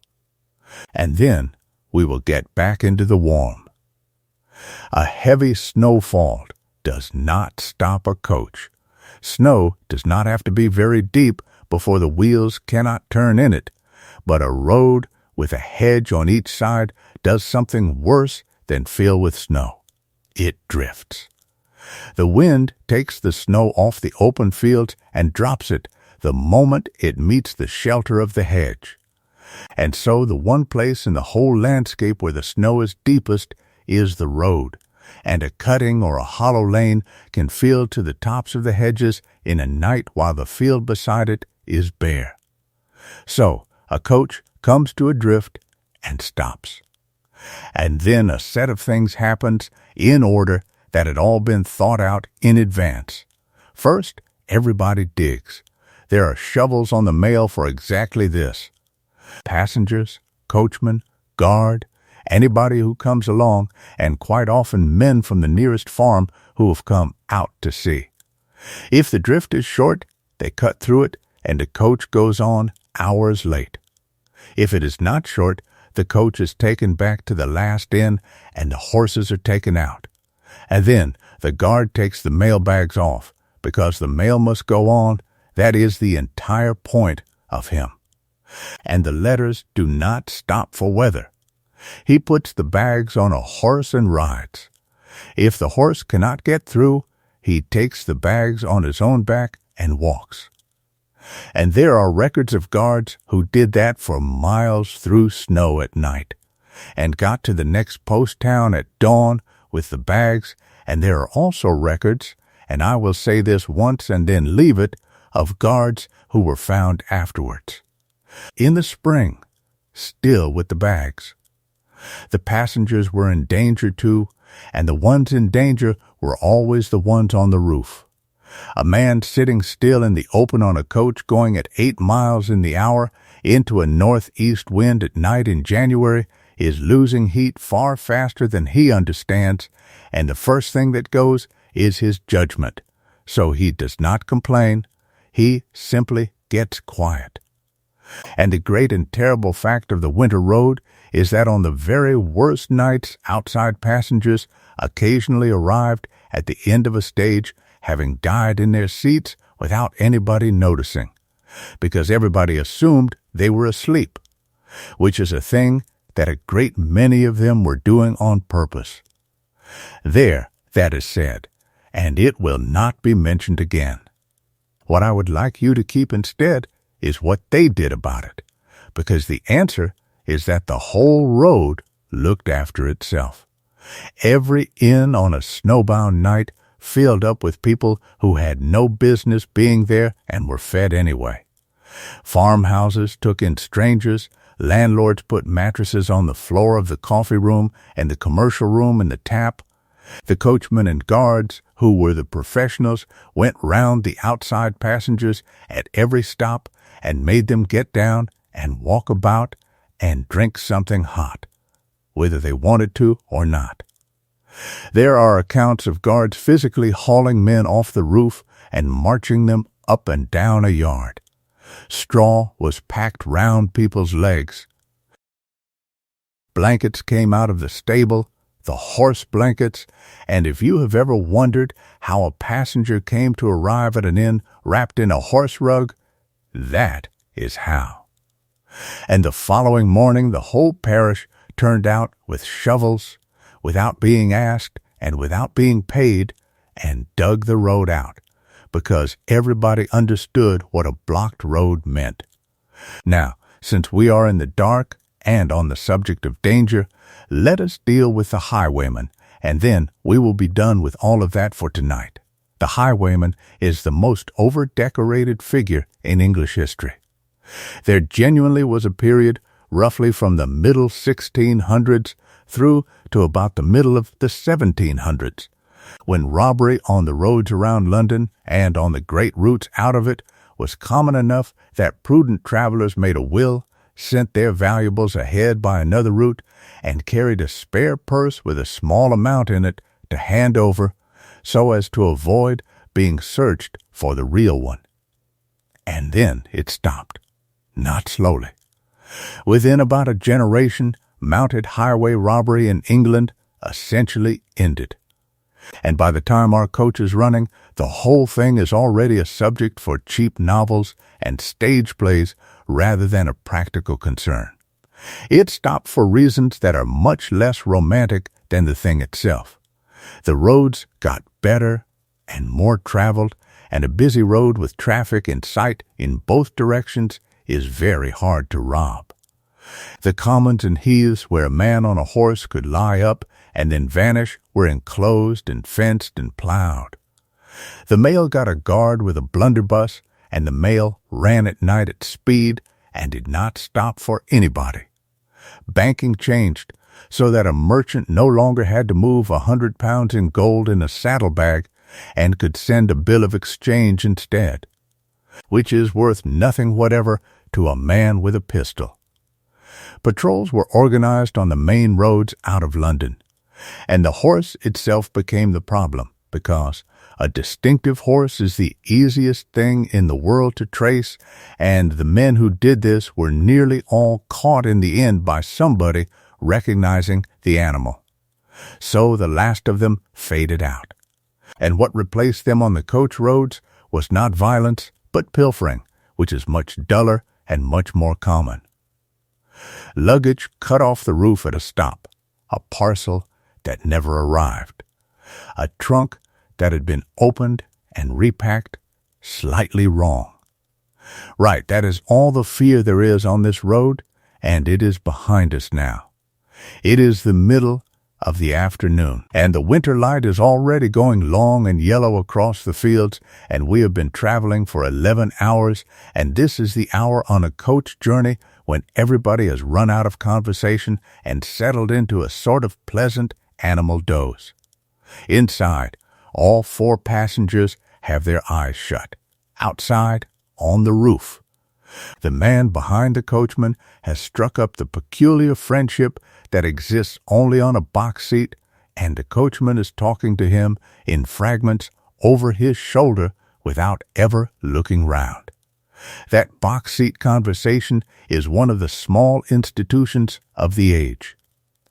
Whoever sits up there gets, for a stage or two, the undivided attention of a professional who has spent 30 years on one road and who knows every single thing that has ever happened along it. That house belonged to a man who lost it at cards. That field is where the old road went before the trust straightened it. That is the milestone where the down mail met the up mail in a fog, and neither of them ever admitted whose fault it was. The woman at that gate has waved at this coach every afternoon for 19 years, and he does not know her name.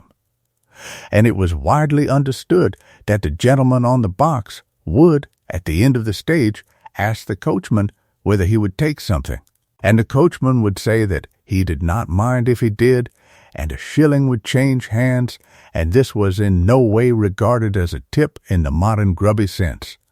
It was a fee. It was the price of the seat and the conversation. Coachmen on good roads made a very substantial part of their income this way, in some cases more than their wages. And the best of them were quietly wealthy men who owned property and were on excellent terms with half the gentry of 3 counties. Because the coachman was a celebrity. That is not too strong a word. There were coachmen whose names were known the length of a road, whose driving was discussed in clubs in London, whose style of tying a neckcloth was copied by young men with far more money and far less sense, and who were painted and written about and greeted by name outside every inn on 80 miles of highway, and a whole tribe of wealthy amateurs grew up around them. Young gentlemen who paid handsomely for the privilege of being allowed to take the reins for a stage under the professional's eye, who bought their own coaches and drove them for pleasure, who formed clubs and drove out in convoy to a dinner 20 miles from town and back the same night. Some of them became genuinely fine whips.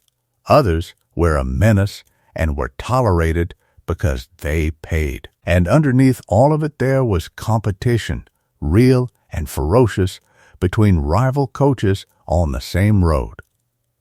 2 proprietors run a coach each from the same town to London. They leave within a few minutes of one another. They advertise their times in the local paper, and they cut those times against each other, week by week, until a journey that used to take 2 days takes 1. And then until it takes a great deal less than it comfortably should. They put on better horses. They pay their coachmen more. They arrange for their opposition's passengers to be told in the yard that the coach is already gone.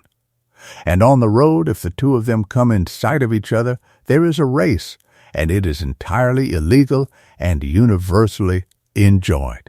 2 coaches with 4 horses each running side by side down a turnpike at 15 miles in the hour, with passengers cheering on the roofs and the guards holding on with both hands, and everybody involved knowing perfectly well that this is how coaches end up in the ditch. The proprietors knew it. The magistrates knew it. The public loved it and bought their tickets accordingly, and so it went on. The sun goes down at about 4 at this time of year, and it goes down behind us and to the left, and for 20 minutes the whole western sky is a long, clear bar of orange with the bare trees standing black against it, and then it is dusk, and then, quite quickly, it is night again. And we have been traveling for a whole day and we are not halfway. Somewhere about now, in a market town with a wide street and a stone cross and a church with a weather vane, we stop for dinner.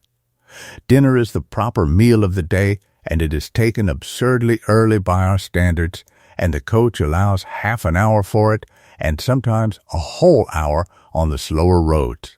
The table is laid in the coffee room, and the dishes come up all together. Because service is not in courses, but in one great covering of the table, and everything is put down at once, and everybody helps everybody else and reaches for what they want.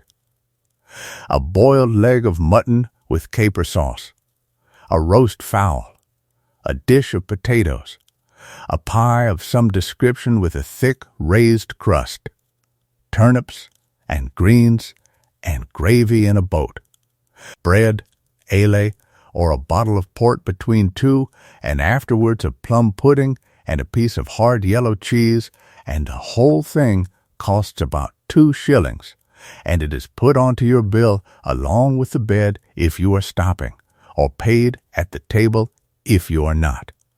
And here is a thing that surprises everybody who reads about it.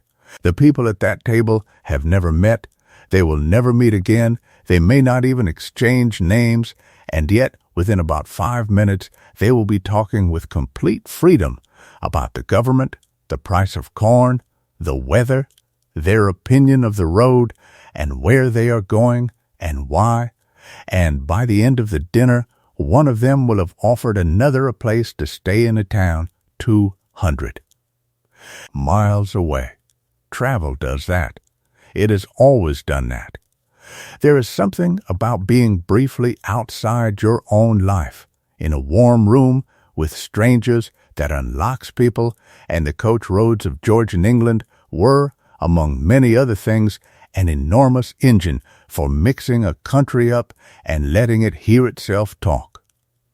Then the horn goes again, and out into the black we go, and the second night begins, and this is the long one. Night travel on a coach has a rhythm entirely its own. The lamps make 2 dull yellow patches on the road, and everything beyond them is a wall.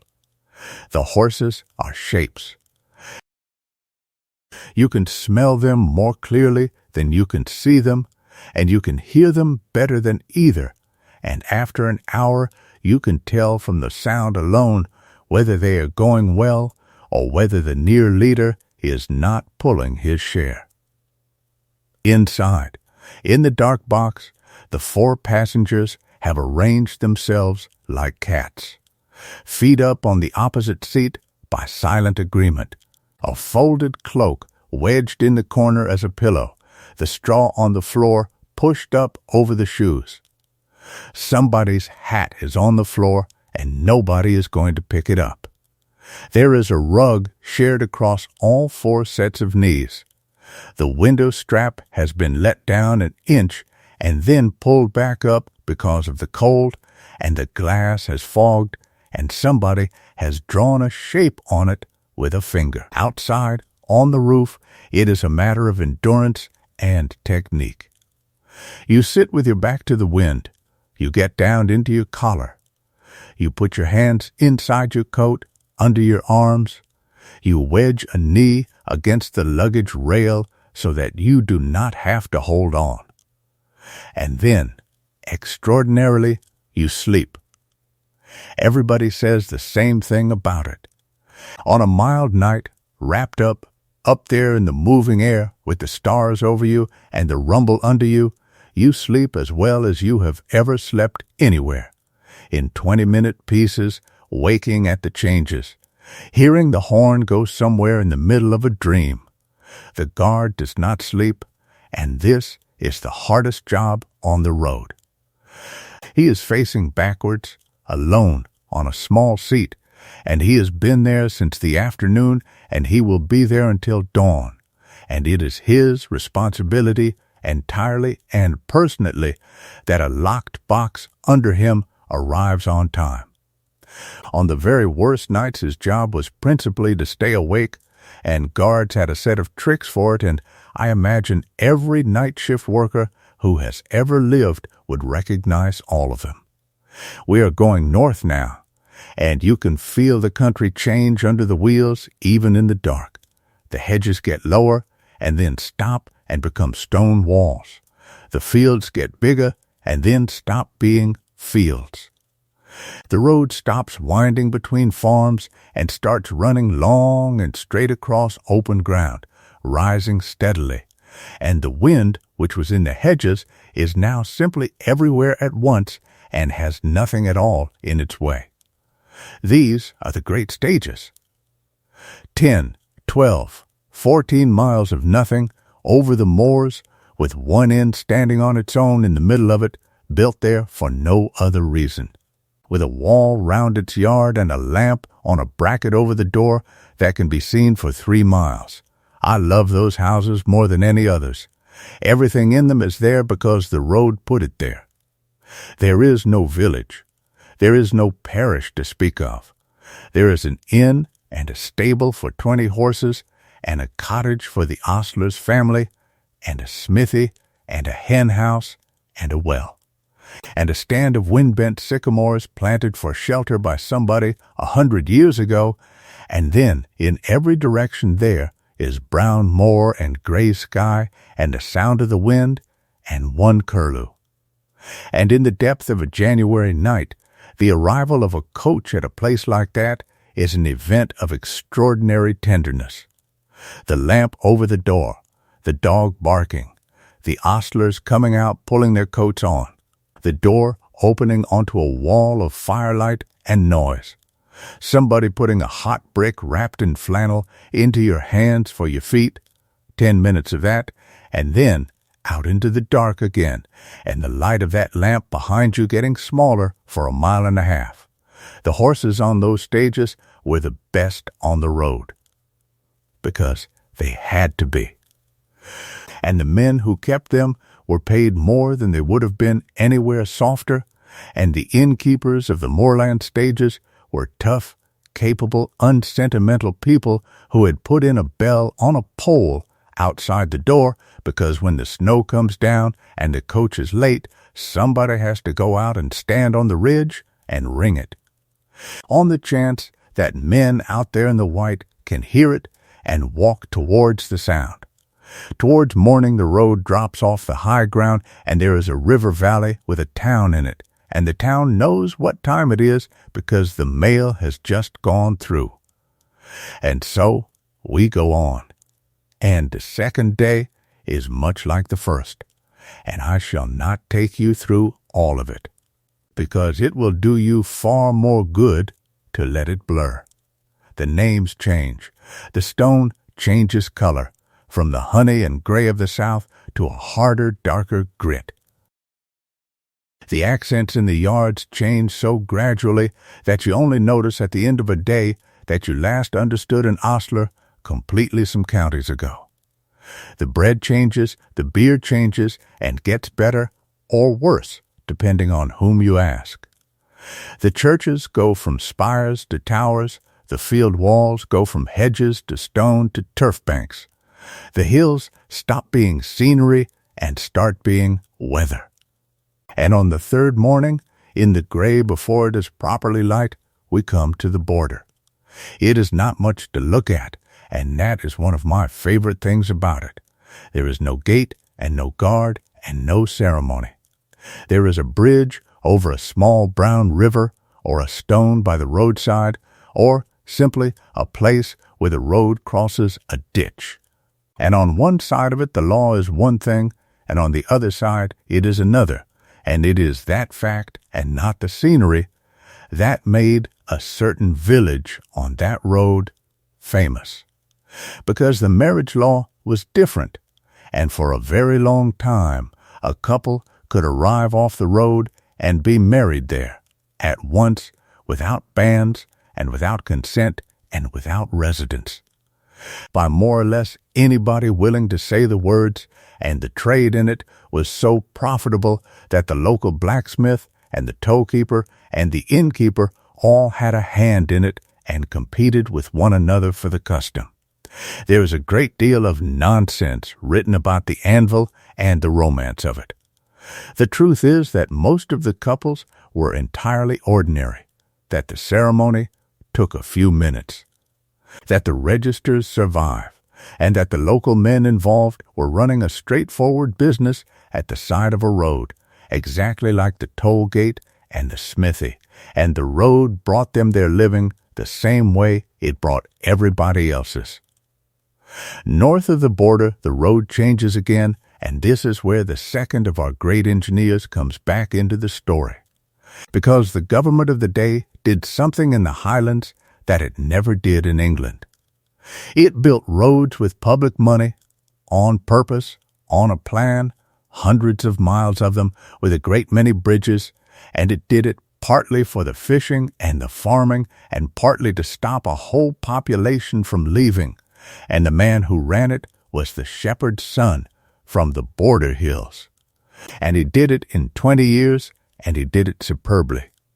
That is why, if you drive in the north of Scotland today, you are so often on a beautifully sited road that seems to know exactly where the water goes and exactly how much a horse can climb. Because it does. It was laid out for one. And then, at the end of the third night, we come down a long hill in the dark, with the city spread out below us. You smell it before you see it. Coal smoke, thousands of chimneys of it, lying in a layer over the whole basin, and under that the smell of a port, which is tar and rope and fish and salt water. Then you see it, which at this hour means you see a scatter of lights and a black shape of hill behind them, and the first gray coming up off the sea beyond. The road stops being a road. There is a toll gate, the last one, and the horn goes for it, and then there are houses on both sides, and then there are cobbles again, and the sound comes back off the walls, and the coach is suddenly enormously loud, and everybody inside wakes up whether they want to or not. Carts are already moving. A man is lighting a shop window.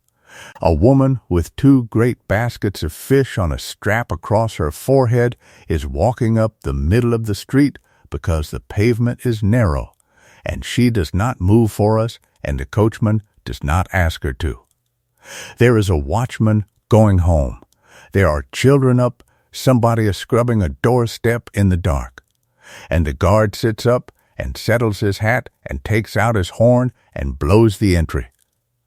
A long showing-off run of notes that has no practical purpose whatever, and which every single person on that street has heard 1,000 times and still looks up for, because it means the mail is in and it is on time. Into the yard, under the arch, and stop. And that is the end of it. The whole enormous 3-day machine of turnpikes and teams and drifts and inns and horns comes to rest in a stone yard at 7 in the morning with the horses steaming under the lamp and the passengers, who have not stood up properly in 11 hours, coming down the wheel one at a time like old men. The guard is off before the wheels have stopped. The mailbox is unlocked by a man who has been waiting for it with the key, and the bags go straight through a door into a lit room where the sorting has already begun, and within 20 minutes there are letters going out of that building on foot, in the hands of men in scarlet coats, into a city that is only just waking up, and somebody in a house on the far side of it is going to be reading. Over breakfast, words that were written in London the day before yesterday. That was the miracle. That was the entire point of the thing. It is very hard now to feel how astonishing it was, because we send words to the other side of the planet without thinking about it, and we are annoyed if it takes a moment. But for the whole of human history, until this exact moment, a letter traveled at the speed of a walking man, or, if you were rich or urgent, a trotting horse, and it arrived when it arrived, and now, suddenly, a letter went from one end of a kingdom to the other overnight on a published timetable, and it was there when they said it would be, and you could plan your life around it. Everything changed on the back of that. Prices in one town could be known in another the same week, so markets began to knit together. A newspaper printed in London at midnight was on sale in a town 200 miles away the following evening, and the guard threw the bundles off as he passed, and there were men who made a living entirely from meeting the mail and running with the papers. And news that had once taken a week to spread now went out along the roads in a single night, radiating from the capital along every turnpike at 10 miles in the hour, and on the great occasions the mail coaches were decorated with oak leaves and laurel, and the guards were given a special word to shout at every stop, and a village standing in the road at midnight would learn from a passing horn. And one shouted sentence that a war was over.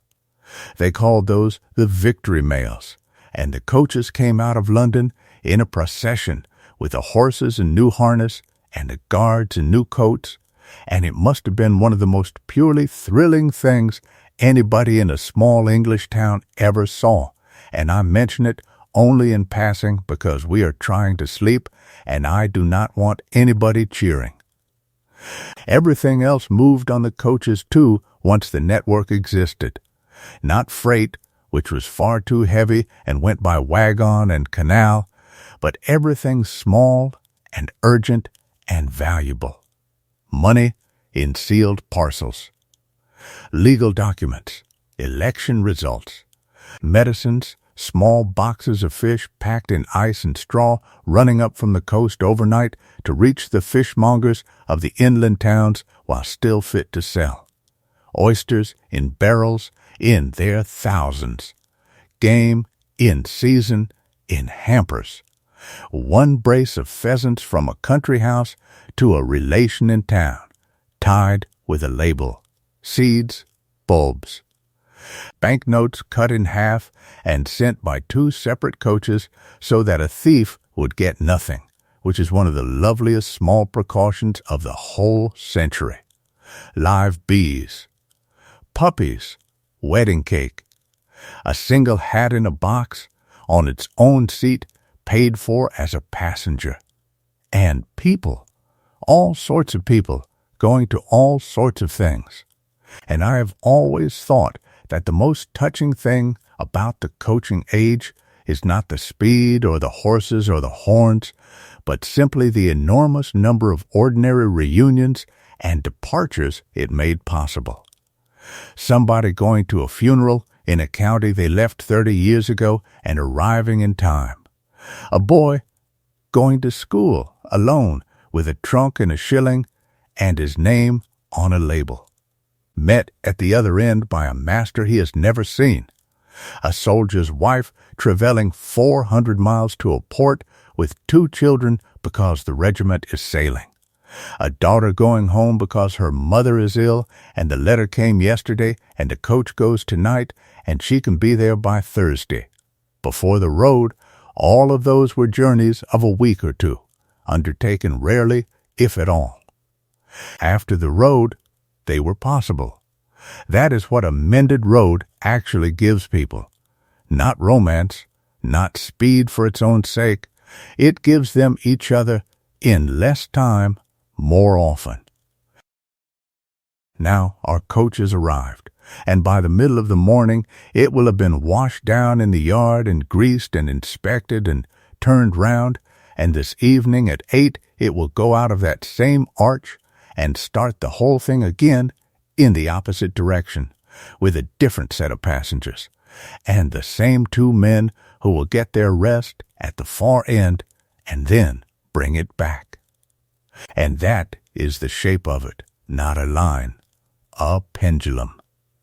Every coach on every road in the kingdom swinging out and back and out and back on the same ground day after day, with the same horses standing at the same stages and the same gates opening at the same hour of the night, and the same landlady standing in the same doorway saying she We'll see you on Thursday. So let us stay in that yard a moment, because there is one more part of this world I want you to have before we let it all go, and it is the part that never got painted. An inn does not stop when the coach leaves. Behind the yard there is a whole permanent population, and its life goes on regardless of who is passing through. There is the landlord who is out at the market buying hay and worrying about hay, because hay is the largest single item in his accounts, and a wet June can ruin him. There is his wife, who runs the house, the cellar, the linen, the servants, and the books, and who almost certainly runs him too. There are the daughters who wait in the coffee room and are quicker at arithmetic than anybody. There is the head ostler, who has been there since before the family bought it, and who regards the horses as his own private property and the landlord as a temporary inconvenience. There is a cook and a scullery maid whose hands are in water from 5 in the morning until 9 at night, and 2 chambermaids, and the boots, and a potboy, and a couple of stable lads who sleep over the horses, and a woman who comes in on Mondays to do the wash in a copper in an outhouse and is still at it on Tuesday afternoon, and there is a whole floating population attached to the yard by threads. The smith next door, the saddler in the town who repairs harness, the wheelwright, the chandler who supplies the candles and the lamp oil, the farmer who brings the oats, the man who takes the manure, the old man who sits on the bench by the arch every day of his life watching the coaches come in, who was a coachman for 40 years and who has bought a pint by somebody most afternoons and will tell you about the night of the great snow if you let him. That is a village, essentially, a village whose entire crop is travel. There were thousands of them along every main road in Britain, and the biggest of them were rich, and their yards were full from 4 in the morning until midnight, and the men who ran them believed with total confidence that it would go on like that forever, because what on earth could possibly replace a horse? And for a while, a wonderful short while, they were right. The peak of the coaching age is astonishingly brief. If you had to put walls round it, you would say that the whole thing, from the first mail coach to the last, lasted about the length of one working life. A boy who went into a yard at 14 to hold horses' heads could have been the head ostler of a great house at 40 and out of work at 60. And the entire world he had grown up inside would have appeared, flowered, and vanished inside his own memory. At the very top of it, the numbers are worth hearing, because they are much bigger than people expect. Something in the region of 30,000 men were employed on the coaches and in the yards. Something like 150,000 horses were working the roads. From London alone, several hundred coaches went out and came in every single day, and the great inns on the edges of the city dispatched them at intervals of a few minutes all through the morning and again all through the evening, like an airport. The speeds had crept up and up. A journey that took 2 full days at the beginning was taking 20 hours at the end. There were mails averaging 10 and 11 miles in the hour, including all stops over hundreds of miles, night and day, in every weather, on stone roads drawn by animals. That is a genuinely extraordinary thing for a country to have built out of nothing but committees, tolls, broken stone, and professional pride. And it was, everybody agreed, as good as it was ever going to get, because it was already at the limit of what a horse can do. You cannot make a horse faster. You can only make the road better and the changes quicker, and both of those had been pushed about as far as they would go.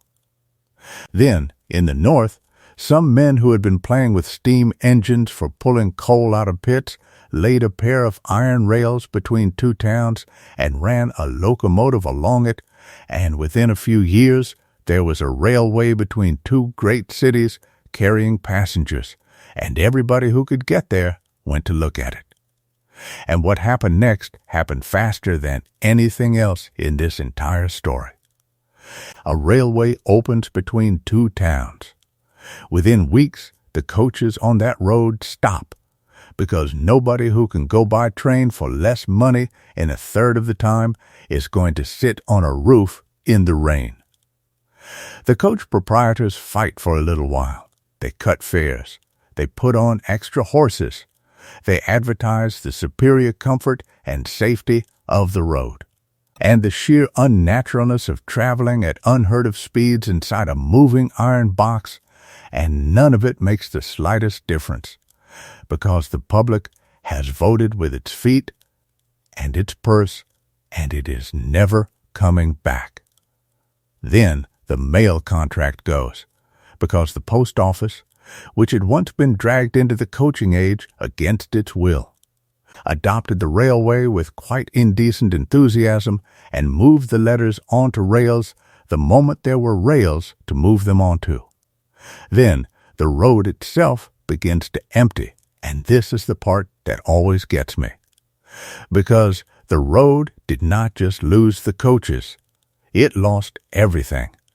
The wagons went onto the railway, the droves went onto the railway, and the cattle that had walked 300 miles for centuries were loaded into trucks at a station and arrived the same evening.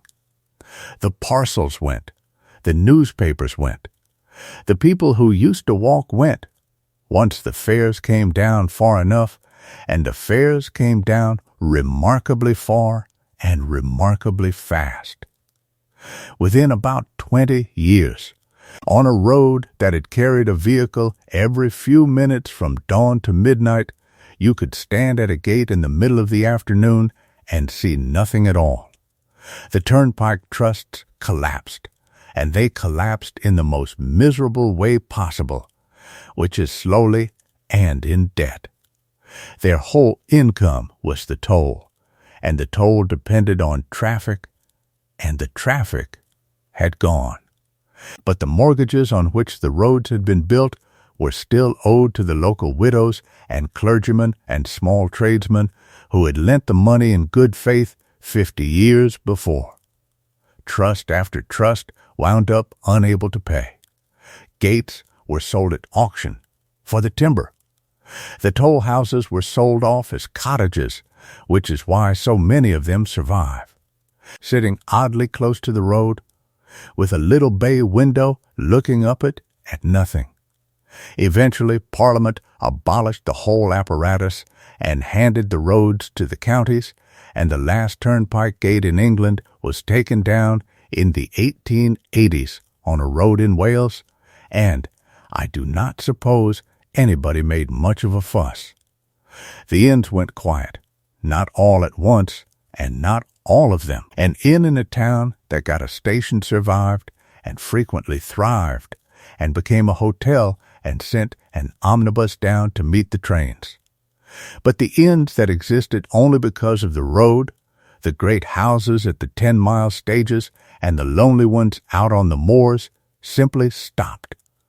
The yards that had held 50 horses held 2. The galleries were boarded in or pulled down. The long ranges of stabling became stores, then barns, then nothing. And the roofs came off them, and grass came up between the cobbles of yards that had not seen a blade of grass in 70 years. The men scattered, as men do. The younger ostlers went to the railway, where there were still horses, because a railway needs enormous numbers of horses at both ends to get the goods to and from the station, and in fact, the number of working horses in Britain went up after the railways arrived, not down, which nobody expects. The coachmen, who were older and prouder and had a skill that had suddenly become worth nothing at all, did less well. Some got places driving private carriages, some took inns of their own. Some ended up driving the horse omnibuses in the cities in traffic at 4 miles in the hour, which for a man who had held 4 horses at 11 on an open road must have been a very long day indeed. A few of the famous ones were given testimonials and subscriptions by the gentleman who had once paid to sit beside them, and there is something both kind and slightly awful about that. And the roads themselves, having been the most important pieces of engineering in the country, were left alone for about 60 years. They did not disappear. That is the thing. Nobody dug them up. They were simply used less and mended less, and the grass crept in from the verges, and the stone crust that had been kept in repair by a gang of men and an old fellow with a hammer began, very slowly, to go soft at the edges. Local traffic went on using them, the carrier and the farm cart and the doctor's gig, and they were perfectly adequate for that. And then, at the very end of the century, a curious thing happened.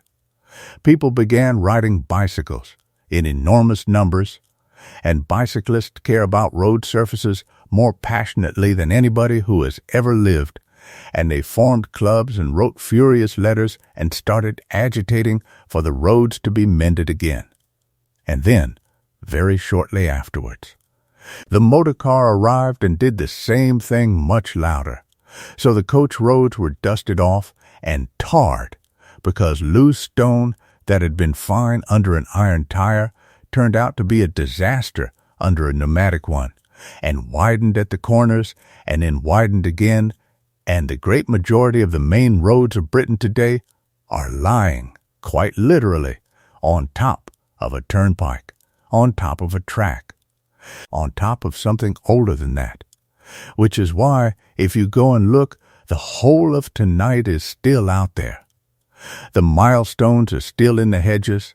Some of them were taken up or turned about during the last war, when the country was frightened of invasion and did not want to help a stranger find his way, and afterwards a great many were put back, sometimes in the wrong place.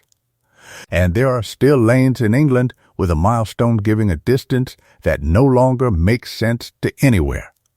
The toll houses are still there, with their little bows, lived in by people who have to back out into 40 miles an hour of traffic every morning. The inns are still there, most of them, and if you go into one on a main road in a market town and you look for the arch, you will find it. Or you will find where it was bricked up, and behind it there will be a yard, and it will now be the car park, and there will be a row of low buildings along one side that are the wrong shape for anything except stables, because that is what they are. The mounting block is often still by the door. The iron ring for tying a horse is often still in the wall. Go and put your hand on it. It is warm in the afternoon. And the road, the actual line of it, the decision made by a committee of local gentlemen sitting upstairs in that same inn in 1750-something about whether to go round the shoulder of the hill or straight over the top, is still the line you drive along, and you are still going round that shoulder at 70 miles an hour. For the sake of a team of horses that has been dead for 200 years. I find that unreasonably comforting, and I hope you do too. Before we're finished, though, I want to take you back down the same road once more, because we came up it in December in the dark, and that is only half of what it was, and it would be unfair to leave it there. So let it be June instead. Let it be the same road, the same coach, the same 2 men, going the other way in the best month of the year. The coach goes out of the northern yard at 5 in the morning, and it is already broad daylight, and has been for an hour, and the difference that makes to everything is impossible to overstate. Nobody is wrapped up. The box coat is folded and strapped behind the seat and will not be wanted. The coachman is in a blue coat with white cord breeches, and there is a rose in his buttonhole that was not there yesterday.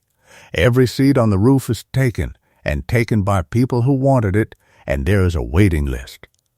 The road runs up out of the town between stone walls, and the light comes across the fields from the right, low and gold, and the shadows of the wall stones lie in long bars across the grass. And there is dew on absolutely everything, so heavy that the whole country looks silvered. And where the sun has got at it, there is a faint mist coming up off the ground in strips. There are larks. There are so many larks that after a while you stop hearing them individually, and it becomes a kind of shimmer over the whole moor. By 7, the dew is off, and the road is dry, and the first dust is beginning to rise behind the wheels, and the hedges are in full flower, and if you have never gone along an English lane at head height on a June morning through hawthorn in blossom, I can only tell you that it is one of the great smells of the world, heavy and sweet and slightly sour underneath, and that it goes on for miles. Then Dog Rose. Then honeysuckle in the evening. Which is better? The fields have hay down in them. In one, 6 men are mowing in echelon with scythes, moving very slowly and all together, and the grass falls in a long line ahead of them. In the next, the hay is already cut and lying in rows and being turned by women and children with wooden rakes, and it smells like nothing else on earth. In the next, it is being loaded onto a wagon with long pitchforks by a man standing on top of the load, who is building it as it comes up to him.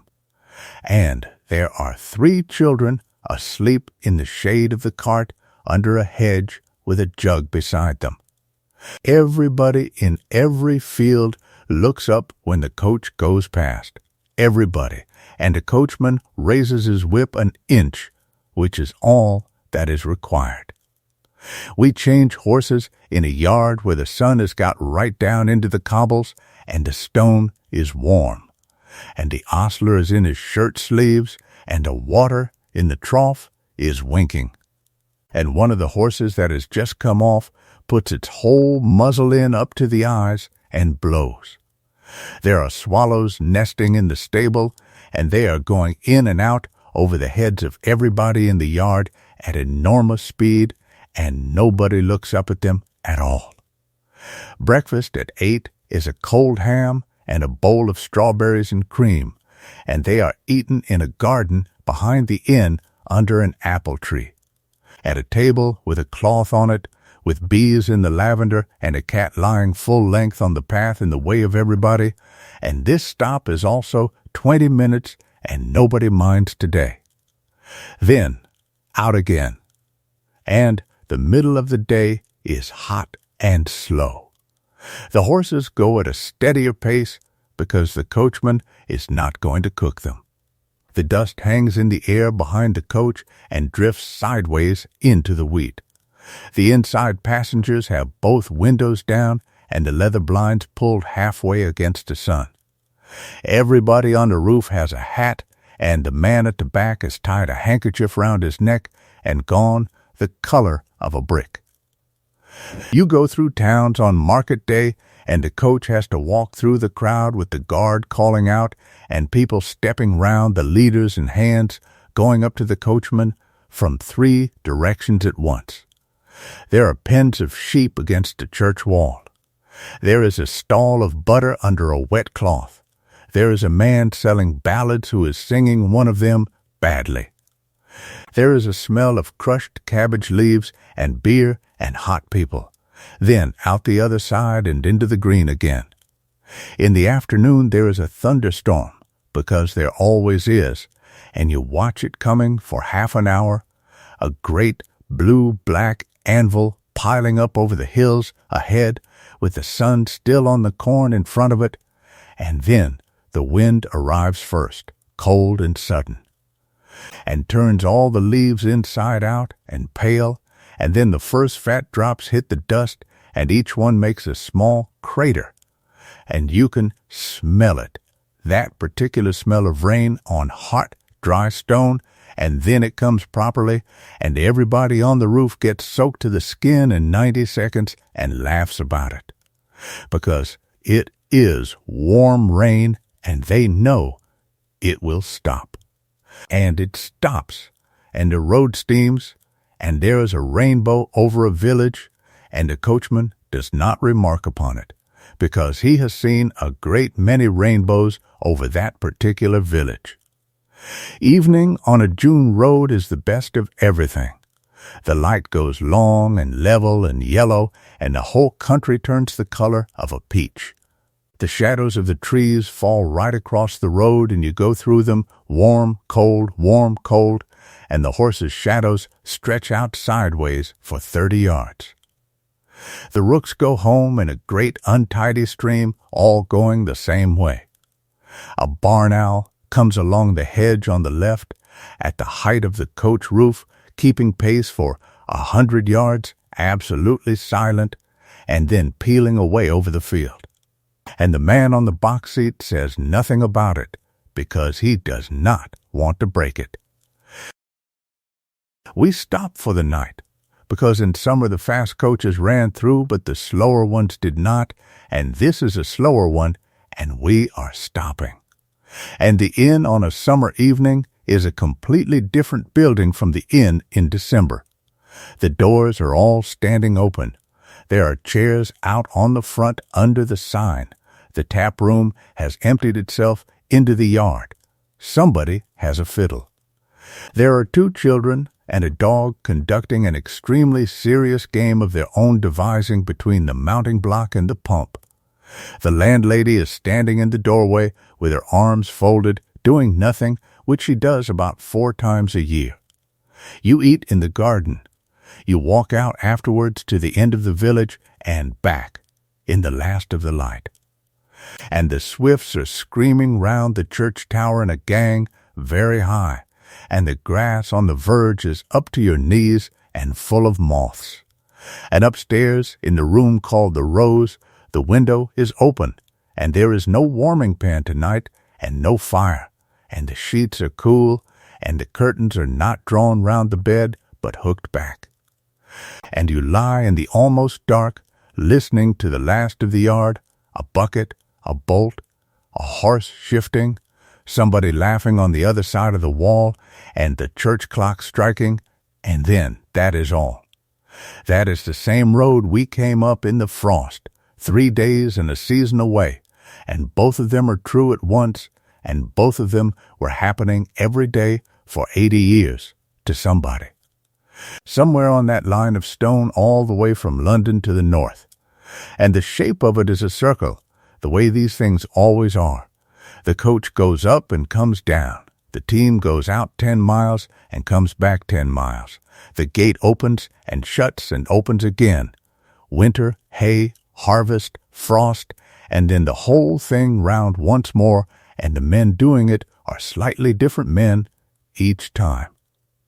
Because 1 or 2 have got too old for the box, and 1 or 2 new lads have come into the yard at the bottom end holding heads, and the road does not notice at all. And one last thing about the road before we let it get dark, because it is a small thing, and small things are the best ones at this hour. The signs.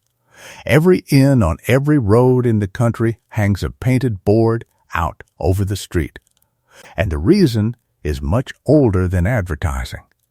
It began as law. An alehouse was required to display a sign so that the officer who tested the ale could find it, and the sign had to be a picture rather than a name, because for a very long time a great many of the people who needed to find the inn could not read. So the whole country was signposted in pictures, and the pictures had to be simple and bold and unmistakable at a distance in poor light, and once painted they stayed for a century. A red lion, a white hart, a black swan, a blue boar, a golden fleece, a bell, a crown, a rose and crown, a ship, a plow, a sun, a star, a bull, a green man, a pack horse, an angel. You can practically hear a coachman saying it. He does not say the name of the town. He says that they change at the Bell and then again at the White Horse, and that the Swan does a very good dinner, but the beds are damp, and that he would not put a dog in the Bull.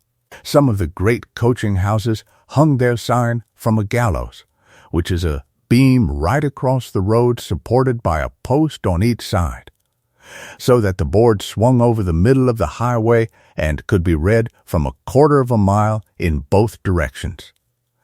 There were towns where 3 or 4 of these spanned the main street one after another, and everything that came through went under them. And 1 or 2 of them are still standing, and going under one in a car is a peculiar and very pleasing sensation. The signs themselves were painted by proper sign painters who traveled from town to town doing them, and a good one was a real piece of work, on both sides, in oil, with the frame gilded, and the innkeeper paid handsomely for it because it was the face of his business. And the names tell you everything about who has been through. A house called after a great local family means the landlord was hoping for their custom or had once been their servant. A house called after a battle means it was built or renamed in the year of it. A house whose name is a strange mangling of something else has usually had 150 years of people mishearing it.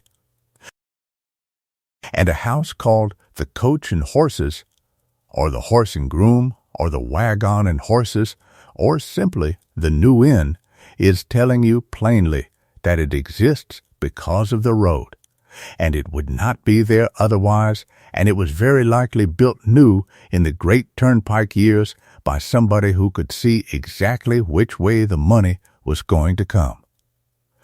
There is a particular pleasure in noticing, on a modern road, 3 or 4 of those names strung along 10 miles of what is now a dual carriageway, each with a car park where a yard used to be, each about a stage apart from the last one, and realizing that you are looking at a timetable. Then there is the lighting, which is to say that there almost is none. Outside the towns, the road at night is genuinely dark in a way that very few people alive now have experienced. No lamps, no lit windows once you are past the last cottage, because a candle is money and people go to bed. On a clear night with a moon, it is bright enough to drive at speed, and the coachman preferred a hard frost and a full moon to almost anything. And on such a night, you can see the road running ahead of you like a pale ribbon between black hedges for half a mile. On a cloudy night with no moon, you can see nothing whatever, and this is where the whole business turns into an act of faith between a man and 4 animals, because the horses can see, or at least they can sense the ages of the road far better than he can. And the great secret of night driving, which every professional knew and none of them liked to say out loud in front of passengers, is that a great deal of the time you leave it to the leaders and simply keep them straight. Every inn hung a lamp over its arch. Every toll house showed a light. And in some parishes, on bad stretches, a householder was paid a few pence a night to put a candle in an upstairs window facing the road, which is a thing I think about a good deal. Somebody in a cottage going up in the dark and setting a candle on the sill and shutting the door on it, so that a stranger on a road at midnight would have one small point of light to steer at. That is what the whole system was, really, when you take away the horses and the stone and the tolls and the acts of Parliament. A great many people, most of whom never met, each doing one small thing to make a journey possible for somebody they would never see. I have been thinking, while we have been going along, about why this particular world is so restful to spend a night inside. And I think it comes down to 2 things. The first is that everything in it was the right size to be understood by one person. A turnpike trust was 20 men in a room above an inn deciding about 11 miles of road. A stage was 10 miles and 4 horses and one man's memory. An inn was a household. A coach was a box that 4 people sat in and 5 people sat on. The mail was a locked case and a watch and a sheet of paper with times written on it, and if the times were wrong, a man wrote down why on the sheet in his own handwriting, and somebody read it. Nothing in it was abstract. Nothing in it happened somewhere else, to nobody, at a scale that no human being can hold in their head. The whole enormous national system of the roads was made out of thousands of small, comprehensible pieces, each of which was somebody's actual job, done with their actual hands in a place they could walk to. And the second thing is the repetition, which is the thing this channel keeps coming back to, because it is, I am increasingly convinced, the real reason any of these long, slow histories send anybody to sleep. The coach goes out at 4, not roughly at 4, at 4, and it comes back on Thursday. And the gate opens when the horn goes and shuts behind the wheels. And the team that went out this morning will come back this evening and be rubbed down with a wisp of straw by a man who has done it 11,000 times. And the sheets are aired every day. And the boots are cleaned at midnight. And the stone is broken by the yard and stacked and measured and paid for and spread and rolled in by the passing wheels and broken again next year. None of it is going anywhere. It is not building towards anything. It is not a story with an ending. It is a very large number of people doing a small, correct thing at the same hour, over and over, and the whole apparatus of it existed to make sure that a letter and a stranger and a basket of oysters could get from one end of the country to the other, while everybody involved simply carried on doing what they did yesterday. There is a great deal of comfort in that at 3 a.m, when your own life feels like something that has to be decided. And then there are the sounds, which are what I would like to leave you with, because I suspect that half of you are already most of the way gone and words are becoming a sort of weather at this point, which is exactly as it should be. An iron tire on cobbles hollow under an arch, an iron tire on stone, which is a lower and steadier sound, a grinding rumble with no edges on it. 16 hooves at a trot, which is not a clatter, but a roll, a pattern that goes round and that you can feel in your chest. Harness, all the small metal of it, buckles and rings and the pole chains, jingling in a loose rhythm underneath everything else.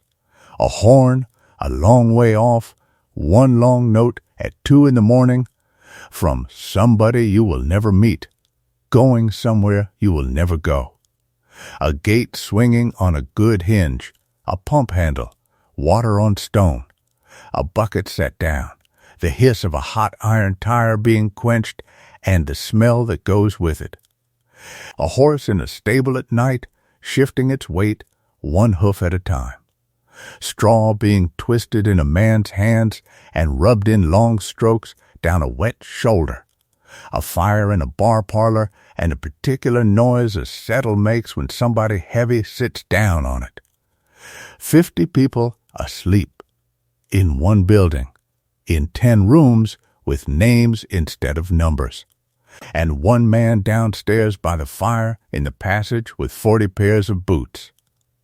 Rain on the roof of a coach, rain on the tarpaulin over the luggage, rain in the ruts, hooves going away up a road at night, and getting quieter, and then not being there anymore. And under all of it, all the time, in every county, the wind in a hedge and a bird somewhere.